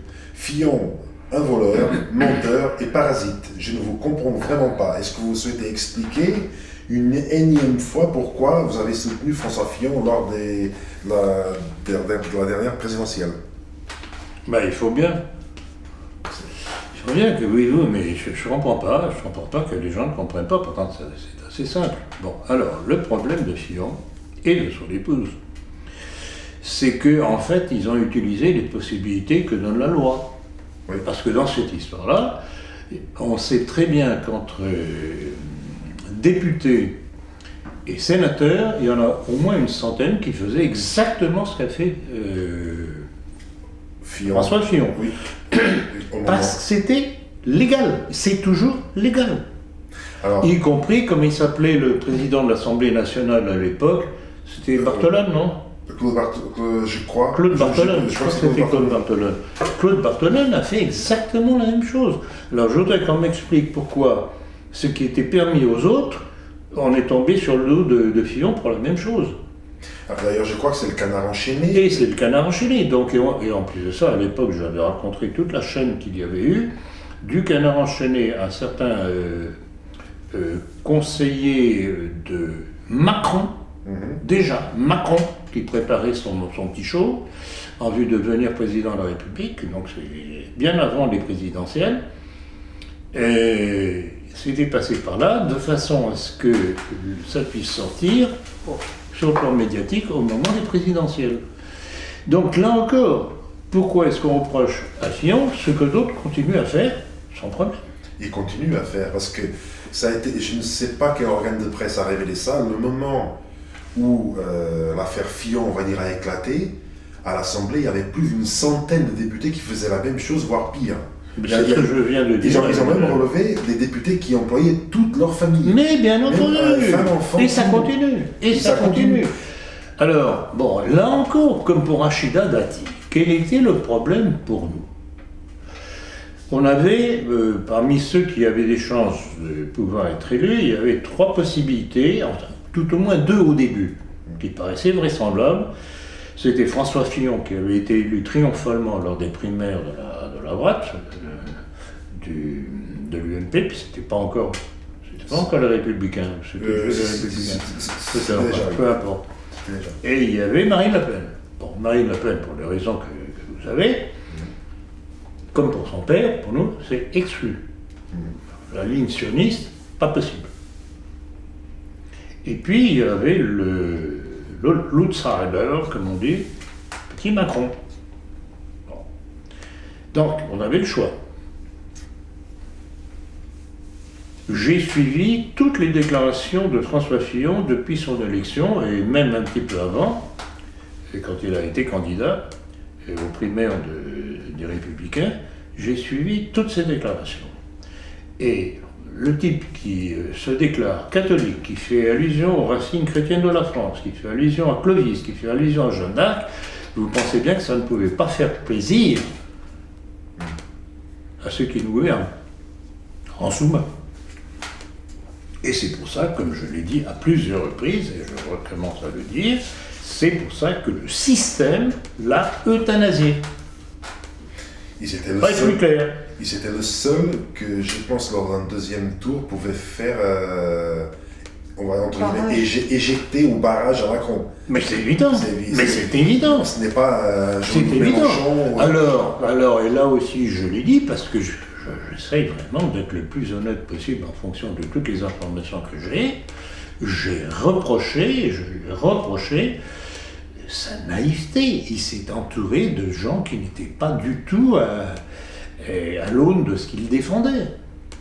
Il a été eu.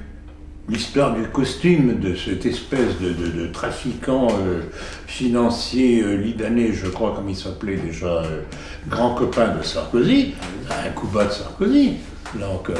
Il est tombé en plein dedans. Il a accepté les costumes, alors qu'il aurait dit, écoutez, vous me rembarquez ça. C'est un naïf. Pour moi, c'est un naïf, avec une certaine appétence pour l'argent, mais dans le domaine où les autres en font autant. Ou plus. Et tout. Et plus, parce que je voudrais qu'on se penche un petit peu sur l'état de fortune et les trafics d'Emmanuel Macron. Vous êtes médecin, occupez-vous de médecine. L'histoire a sa déontologie propre, ses exigences et ses méthodes, auxquelles vous comprenez goutte. Tel est le message que vous avez reçu d'un certain Pierre Aubé de la Société de l'Histoire de France. Je vous l'ai transmis justement pour que lui vous en fassiez une question. J'avoue que j'étais interpellé, comme on dit, parce que ce qu'il y a d'étrange dans cette algarade, c'est qu'il ne fait allusion à aucun des sujets que je traite. Alors, qu'est-ce qu'il a fait monter au rideau? Mais il vous reproche juste d'être médecin, en fait. Qu'est-ce qu'il a fait monter au rideau et vitupérer? Montre mes attaques sur De Gaulle, mes révélations sur De Gaulle, ma dénonciation du complot mondialiste. Mais non, il dit rien. Il dit rien, il n'ose pas. Il dit juste, vous ne comprenez rien à l'histoire. Oui, c'est facile. Est-ce que lui comprend, justement, dans l'histoire? Alors, en plus de ça, il me semble que c'est un historien canadien qui s'occupe des affaires canadiennes. C'est marqué, qui s'occupe de Trudeau. Oui, mais c'est Société de l'Histoire de France. Oui, ça existe. Je sais, je suis allé voir. Ça existe, je n'ai pas trouvé son nom d'ailleurs. Mais en fait, il Donc, ne reproche pas une chose précise. Pas du tout, rien. Okay. Rien, c'est. Donc en fait, pour parler d'histoire, il faudrait être historien. Ouais, et pour parler du coronavirus, il faudrait tous qu'on soit médecin. Ah oui, bien entendu. Je sais pas. Non, c'est du n'importe quoi. Donc j'espère qu'il va entendre ce que je dis aujourd'hui, quand ce sera publié sur les ondes, et qu'il prendra la peine de dire ce qu'il me reproche. Et qu'on puisse avoir une discussion entre historiens. Vous êtes médecin. Bon, passons aux questions à l'international. On va aborder un sujet brûlant, on va dire. Le pape François a accepté la démission du cardinal Philippe Barbarin. Enfin, il l'avait déjà demandé une fois, il a été refusé. Oui. Le cardinal Barbarin, je rappelle, est mis en cause pour ses silences sur des abus sexuels par un ancien prêtre de sa paroisse, je crois. Oui. Est-ce que vous souhaitez revenir sur cette affaire? Non. Pour moi, franchement, c'est un détail. Si on voulait en parler, il faudrait remonter à tous les problèmes qui ont découlé de la mainmise sur l'Église du clan moderniste. Alors là, il y en aurait à dire. Parce qu'en fait, je sais bien que les problèmes d'homosexualité, de pédophilie, ça a toujours plus ou moins existé. Mais enfin, ça a pris des dimensions telles aujourd'hui dans l'Église moderniste actuelle qu'il y a tout de même peut-être une petite liaison entre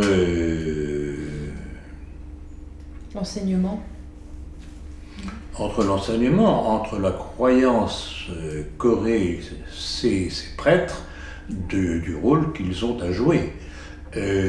Quand on voit certaines déclarations d'évêques ou de curés, on se dit mais c'est pas possible, ils sont pas catholiques, ces gens-là, ils croient pas. Ils ne croient pas. Alors à partir du moment où ces gens-là ne sont plus que des fonctionnaires de l'Église, il n'y a rien qui les retient sur le plan moral. Alors il ne faut pas s'étonner des conséquences. Mais, par exemple, toutes ces révélations en cascade qu'on voit maintenant, et on fait une affaire énorme d'État, est-ce que pour vous ne voyez pas là un ultime torpillage de ce qui reste de l'Église? C'est évident, parce que là, à ce moment-là, on devrait aussi se pencher sur les penchants pédophiles, incestueux, des rabbins. On pourrait se pencher sur ce qui se passe dans le monde politico-médiatique. Aussi. L'éducation nationale. Certainement. Donc c'est une machine de guerre contre l'Église. Mais je dois dire que effectivement, l'Église actuelle, qui est moderniste,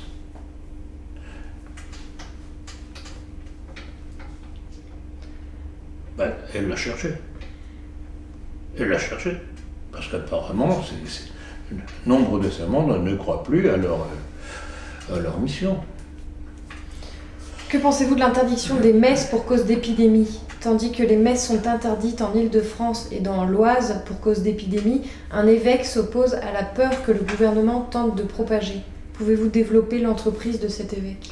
Alors, j'avoue que c'était... Alors, premièrement, je ne connaissais pas du tout le nom de cet évêque-là. J'en ai parlé d'ailleurs avec un des participants à ma conférence de Lyon de samedi dernier, qui apparemment le connaissait, qui m'a dit, j'avoue, j'ai été sidéré de voir cette déclaration, parce que c'était pas dans ses habitudes, jusqu'à présent, pour nous, cet homme était insipide et incolore, etc. Bon, il acceptait tout, etc.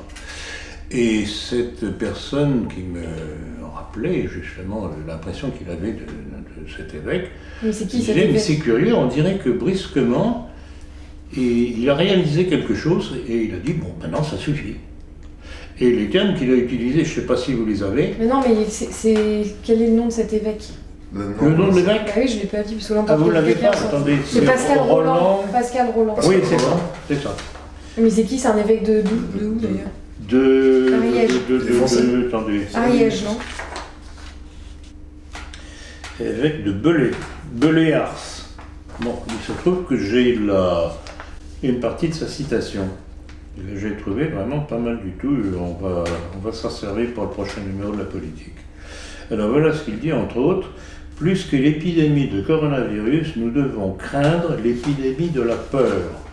C'est ce que fait Macron, qui incite justement à la peur. Pour ma part, je me refuse de céder à la panique collective et de m'assujettir au principe de précaution que semblent vouloir imposer les institutions civiles. Ah, il a tout compris.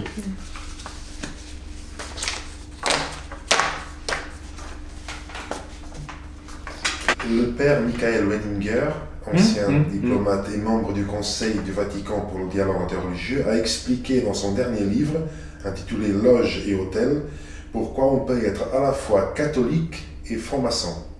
Que lui répondez-vous? Bon, eh bien écoutez, je vais être obligé de reparler de Monseigneur Ray. Vous vous rappelez ce que j'avais dit la dernière fois? Je crois que c'est lors du dernier entretien. À l'époque où je fréquentais encore Monseigneur Ray, un jour il m'avait dit qu'il recevait des messages de francs-maçons du Var, de son diocèse, et lui disant, mais Monseigneur, parce que Monseigneur Ray est l'auteur d'un petit opuscule, comme quoi on ne peut pas être franc-maçon et catholique et franc-maçon. Et Monseigneur Ray me disait, voilà, je suis très embêté, je ne sais pas très bien comment leur répondre. Mais pourtant que c'était assez facile, et je lui dis, écoutez Monseigneur, bon, de toute façon, vous savez, tous les documents que j'ai sortis sur la maçonnerie, sur les textes que les maçons eux-mêmes affichent, leurs croyances, etc., servez-vous des données que je donne. Et puis si vous voulez, on peut éventuellement essayer de bâtir un texte ensemble. Ah oui, très bien, on va faire ça.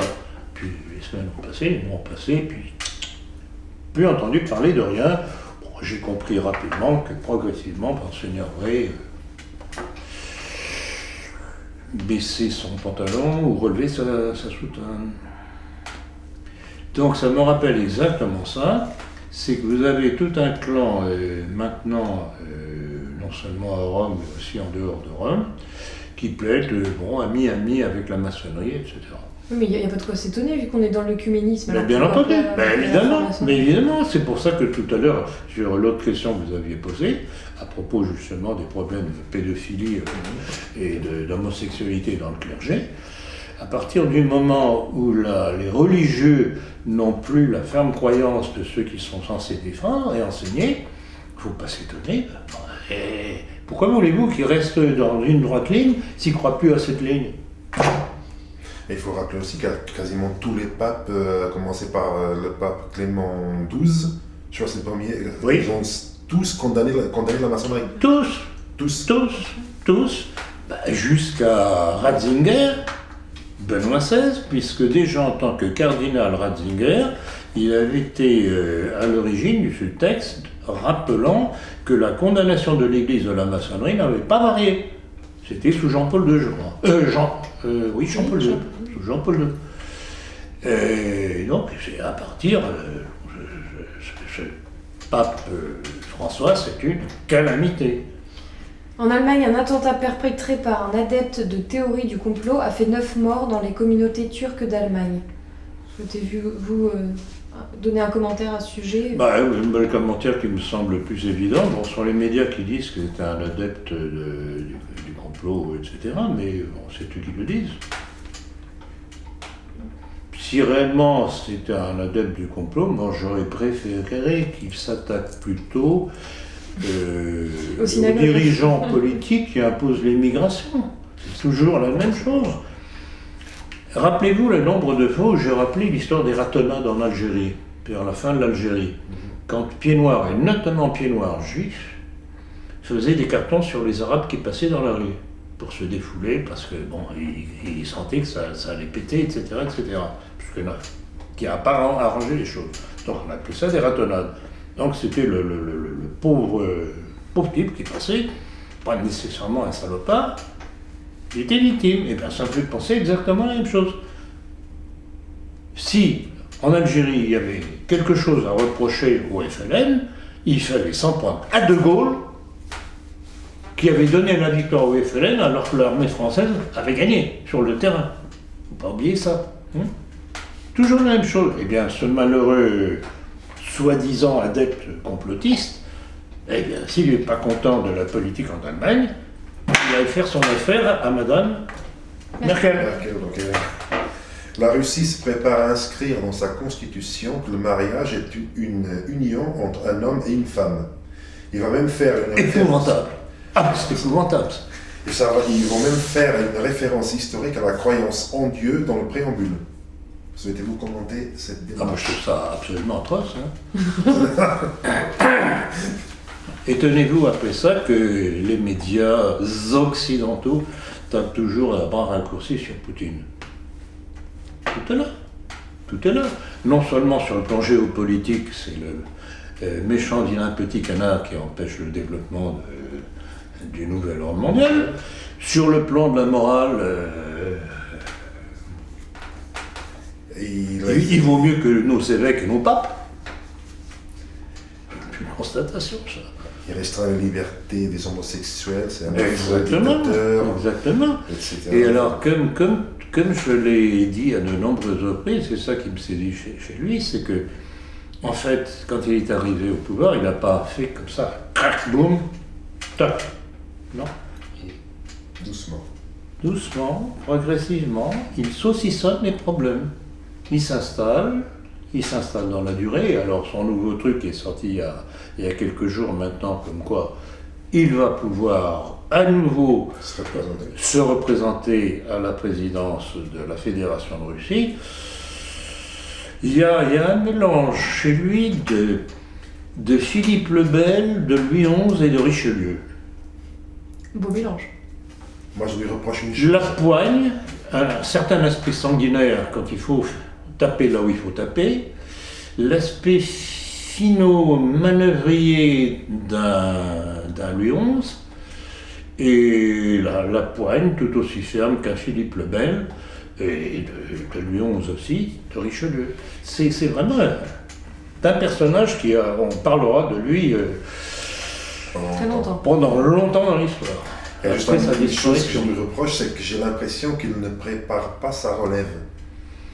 J'ai l'impression, peut-être que je me trompe pas. Mais... D'abord, les histoires, on en parlait avec André Gandhion, et justement qui connaît pas mal les milieux russes. C'est difficile de le savoir d'abord parce que ils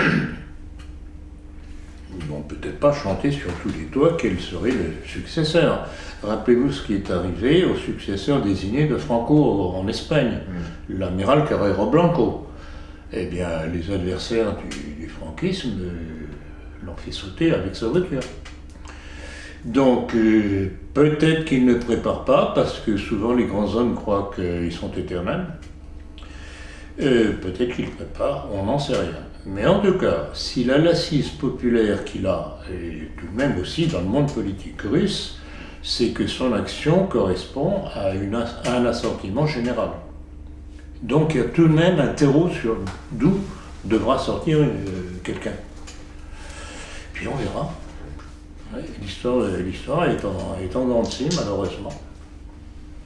La Turquie a annoncé le déploiement d'1 millier de policiers le long d'un fleuve frontalier avec la Grèce, le fleuve Evros, pour empêcher les Grecs de repousser les migrants qui essaient de franchir la frontière. À votre avis, pourquoi cette attitude de la part d'Erdogan ? Bon, ça je dirais que c'est presque un détail, parce qu'il y a bien d'autres choses à reprocher à Erdogan.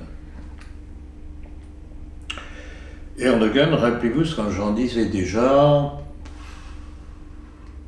1 an et demi, 2 ans. Quand on parlait déjà de lui, à propos de la guerre civile en Syrie, dans laquelle Poutine avait commencé à s'impliquer de plus en plus. Et j'avais dit à l'époque que Erdogan ferait la pute entre les États-Unis et la Russie. C'est exactement ce qui s'est passé. Alors un coup on croit qu'il est du côté des Russes, Rizet, etc. Poutine passe des accords avec lui, il y a un gazoduc qui est en train d'être construit avec les Turcs. Et puis un coup Erdogan démolit un avion russe avec ses pilotes. Ça remonte à 3 ans, je crois.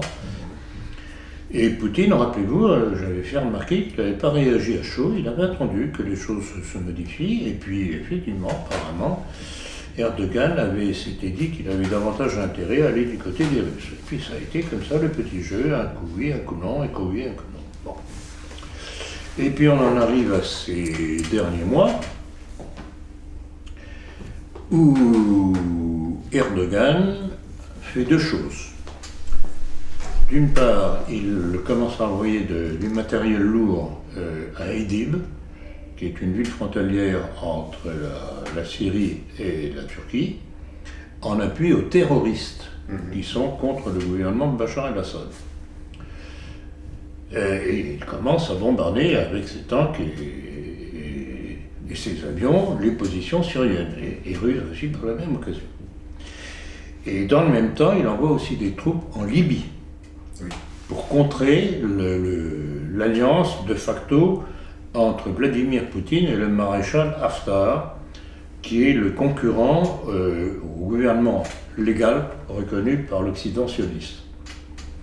Donc là encore, on se rend compte que Erdogan fait le jeu des Américains et d'Israël.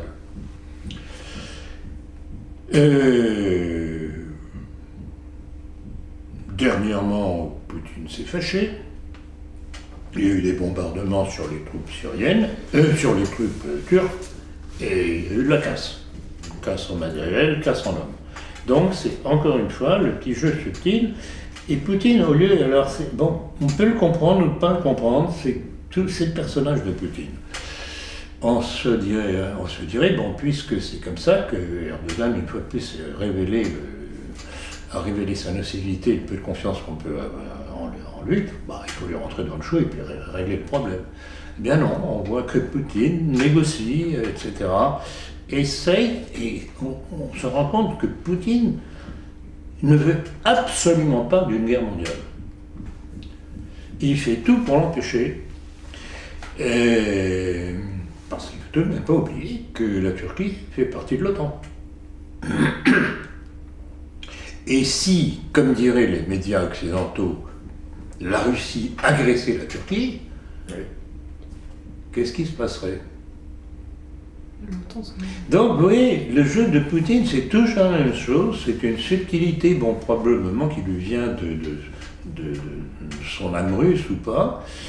On aurait peut-être tendance, nous, à régler les choses plus rapidement et plus brutalement.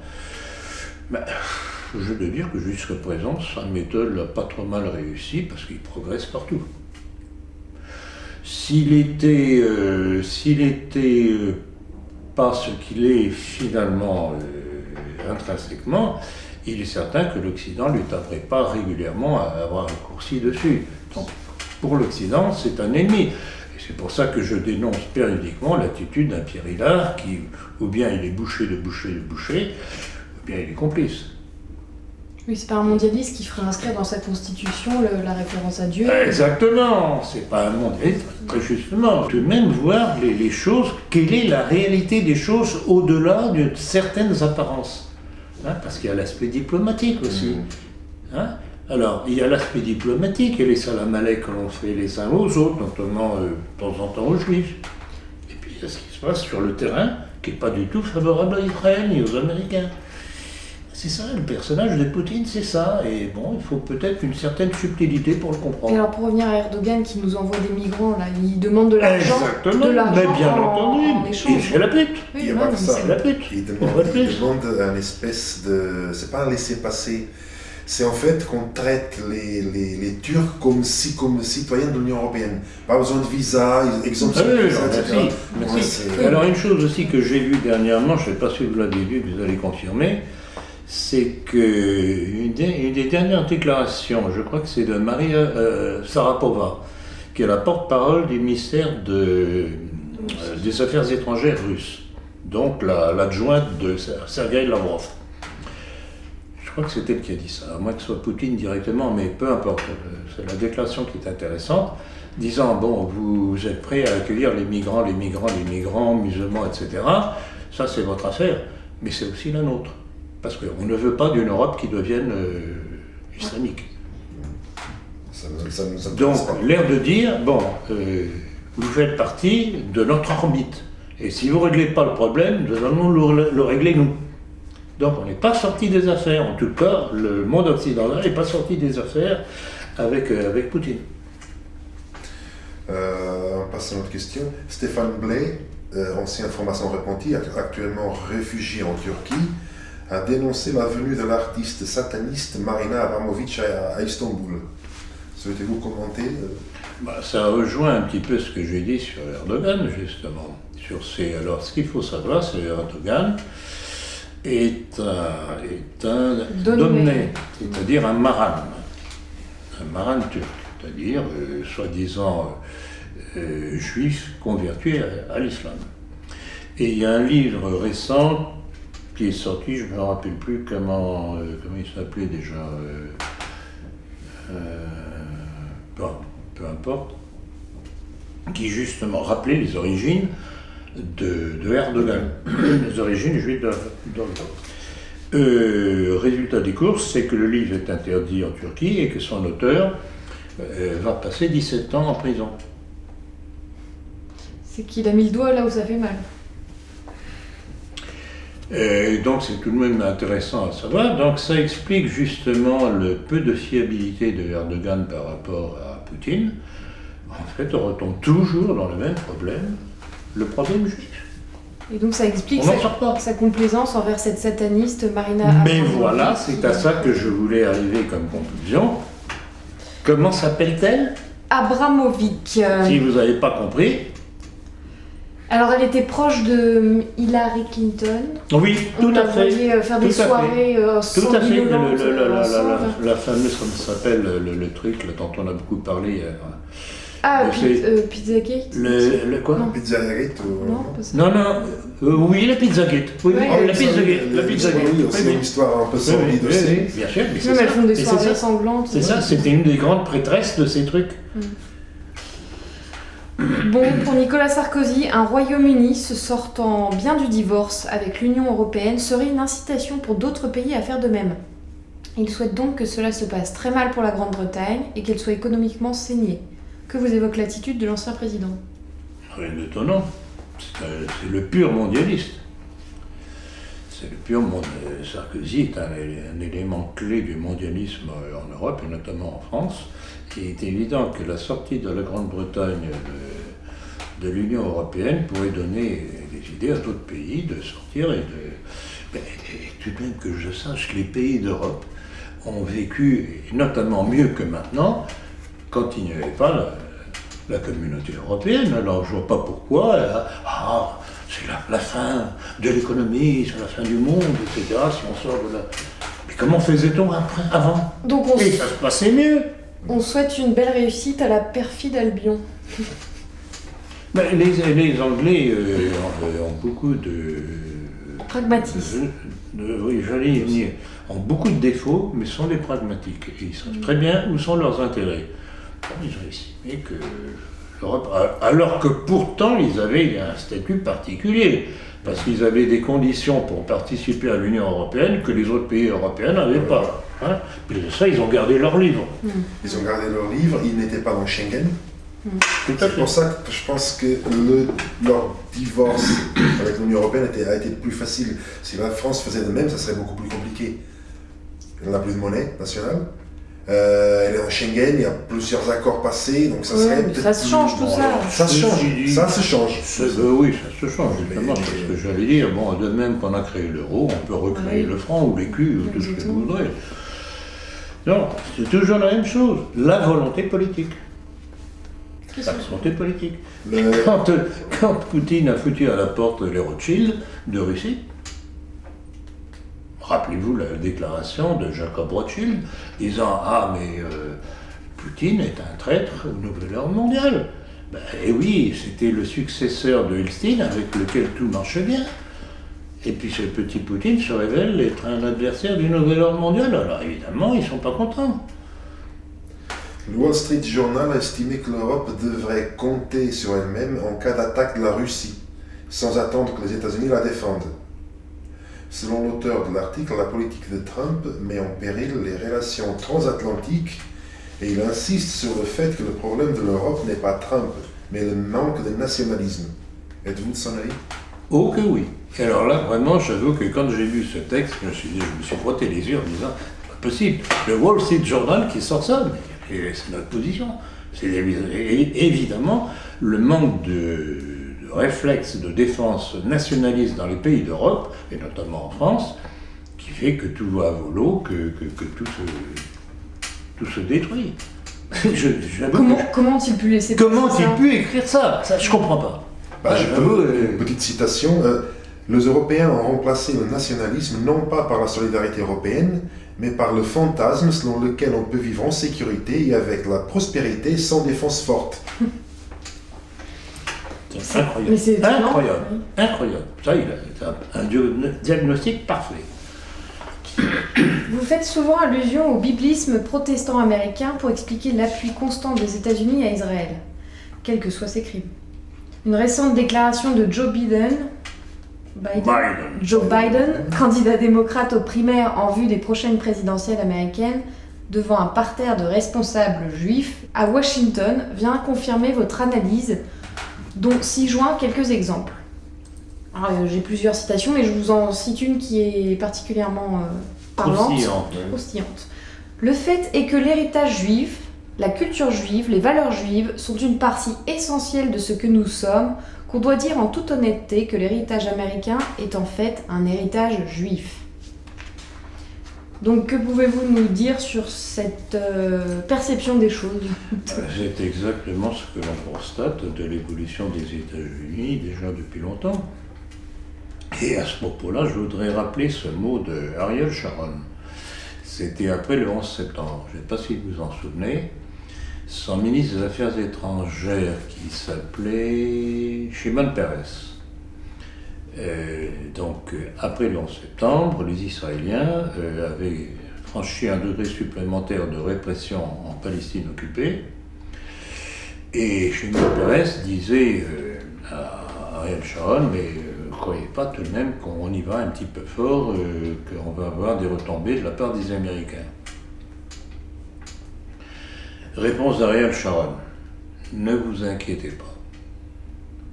Nous tenons l'Amérique, et les Américains le savent. C'est dans mon livre d'ailleurs, le complot mondialiste. Donc il n'y a rien de nouveau, c'est tout à fait d'actualité, puisque Joe Biden est actuellement le candidat, alors c'est ça qui est amusant, il est le candidat démocrate concurrent à Bernie Sanders, qui lui est juif. Oui. Mais c'est Biden qui a gagné. Et à la limite, je ne sais pas comment ça va se passer, probablement c'est Biden, je pense qu'il va passer, mais je préférais avoir Sanders. Oui, parce qu'au moins c'est affiché. L'ennemi est net et clair. Que là, c'est toujours ma même stratégie. Alors une autre citation par exemple parlante, qu'on y songe, je vous fais le pari que 80% des changements sociopolitiques que ce soit à Hollywood ou dans les médias sociaux, sont le fait des personnalités juives de cette industrie. Leur influence est colossale, réellement colossale. Et, ajouterais-je, dans le bon sens du terme, on se trouve en présence de réussites et d'apports incroyables, d'une influence en profondeur dont les valeurs pétrissent toute la culture américaine et imprègnent notre constitution. Ouais. L'héritage américain. Ah non, c'est vraiment la lèche totale et intégrale. De toute façon, c'est qui a dit que le président américain n'est pas président, il est un employé. C'est un journaliste de gauche belge, Michel Colomb. Ah oui. Michel Colomb, c'est un journaliste Ah oui, belge Michel Colomb, oui. de gauche qui a dit le président américain est un simple employé. Tout à fait. Mais là où il y a une petite surprise, c'est que John Fitzgerald Kennedy n'a pas répondu à la définition. D'où son élimination. Une dernière question, docteur, parce que beaucoup de gens se posent la question. Le tableau de Clovis derrière vous, alors, il y a certains qui sont surpris par la poitrine dénudée de l'ange. Donc, est-ce que vous pouvez nous expliquer le choix de ce tableau pour représenter les cercles nationalistes français? C'est parce que je suis un pervers, c'est bien connu. Non, mais qu'on arrête avec ces conneries, cette espèce de puritanisme coincé, etc. Mais qu'ils aillent voir la chapelle Sixtine à Rome. Alors là, de la chair, il y en a. Hein. Non. Mais ils vous répondront que c'est pas un modèle non plus. La chapelle Sixtine, justement, c'était déjà une décadence à une certaine époque. C'était là, mais écoutez, il serait tout de même mieux d'être un peu plus attentif sur les déraillements politiques, y compris dans leur chapelle tradie. Oui. Rappelez-vous tout de même que ce sont des librairies tradies qui ont invité à la signature des livres de Zemmour. Hein? Ça les dérange pas, mais un petit sein qui apparaît comme ça, mon vieux cul. Qui diffuse le livre de Christian Boucher sur Aleister Crowley. Voilà, exactement. En plus de ça, c'est vrai, j'allais oublier. C'est pas mal non plus. Donc voilà le milieu. Alors ils s'attachent à des trucs comme ça, des bondieuseries. Des pudibonderies. Des pudibonderies, ça me fait penser à la pudibonderie des protestants d'autrefois. Comme ça, coincés. Mon Dieu. Je ne sais pas, vraiment, je me disais, quand je disais un peu provocateur à l'instant, c'est parce que je suis un pervers, en tout cas, je n'ai aucun point commun avec ces gens-là. Rappelez-vous certains papes d'autrefois, qui avaient des mœurs absolument dissolues. Ils n'ont jamais touché au dogme. Par contre, aujourd'hui, notamment à partir de Jean XXIII, Paul VI, Jean-Paul II aussi, Jean-Paul Ier, pas eu le temps. Ils l'ont liquidé. Benoît XVI, ils l'ont pas liquidé, mais c'était tout comme, ils l'ont fait passer. Et on a maintenant un François. Alors, on n'a pas d'informations sur les scandales sexuels les concernant, mais le scandale réel, c'est qu'ils touchent au dogme. Mais ils vous répondront qu'ils ne les reconnaissent pas forcément comme papes et qu'ils sont conscients du problème moderniste et que ce n'est pas une raison pour afficher un sein, les seins nus, je ne sais quoi. Ah oui, mais ça me rappelle aussi la réaction de l'abbé Cottard que je connaissais bien. Lorsque la première édition de mon livre sur le nationalisme français était sortie, c'était déjà cette illustration. Et puis un jour, je lui dis, mais comme ça, en passant, en lui disant, mais j'espère que vous en pouvez vous parler de mon livre à vos paroissiens. Et le cri d'effroi, ce brave abbé, me disant, mais vous n'y pensez pas, avec la poitrine dénudée de cet ange, déjà.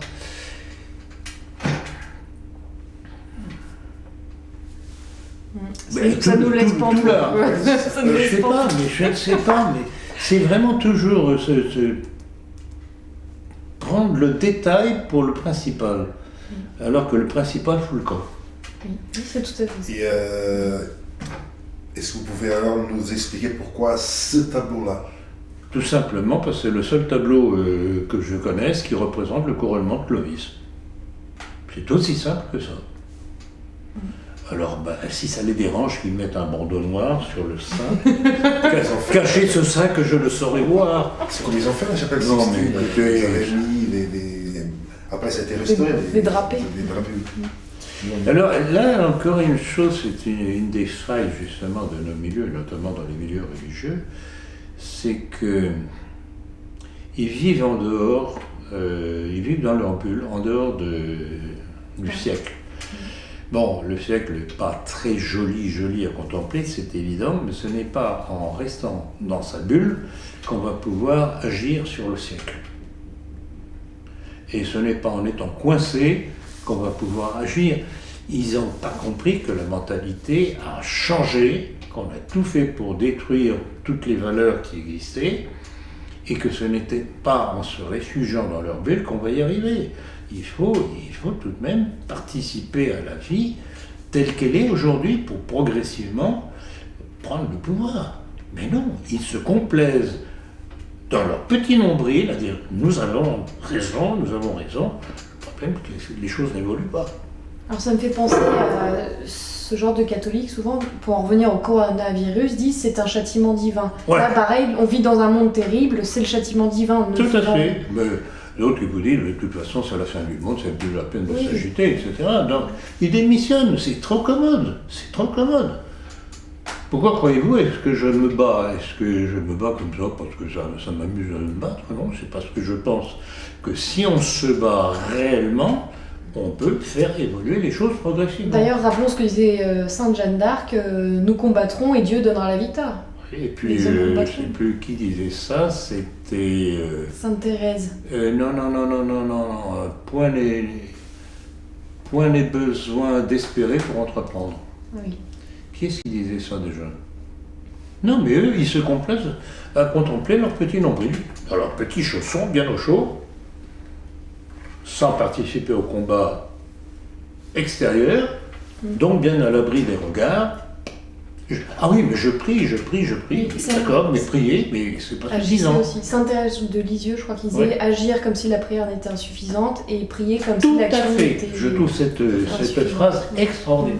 Les deux, on a bien les deux. Donc des grands saints ont toujours dit justement, c'est bien de prier, mais il faut agir aussi. Et la vieille formule, aide-toi et le ciel t'aidera. La Fontaine. Bon. Oui. Très bien, monsieur Boucard-Dassac, merci beaucoup. Eh bien, Diane, merci. Bon, je suppose qu'encore une fois, je n'ai pas fait plaisir à tout le monde. Bon. Ce ne serait plus vous, c'est Non, mais Diane, le pire, je sais pas, vous savez très bien que ça ne me dérange pas du tout de déplaire, mais le problème, c'est que je déplaise n'est pas normal. Il n'est pas normal que je déplaise quand je dis des choses qui me semblent être des vérités, comme si j'enfonçais des portes ouvertes. Pourquoi est-ce qu'ils ne comprennent pas? Pourquoi est-ce que la droite perd toujours ses combats? Parce qu'ils ne savent pas se battre, parce qu'ils ne veulent pas se battre. Vous avez remis une petite secousse, voilà. Merci, monsieur Boucard. Merci beaucoup. Et des piqûres de rappel ou des électrochocs de rappel. Je voudrais rajouter une chose. C'est que la puissance de frappe que nous avons, je la dois en très grande partie à tous les correspondants et correspondantes qui nous envoient des documents. Il est certain qu'on n'aurait pas la possibilité de temps de pouvoir couvrir autant de sujets avec autant de documents parlants, démonstratifs. Donc je tiens à les remercier de leur collaboration, parce que tout ce que je fais, tout ce que nous faisons, je ne pourrais pas le faire sans toute cette somme de documentation que l'on m'envoie. Donc merci à toutes et à tous qui font ce travail de préparation des prochaines offensives. Merci à vous.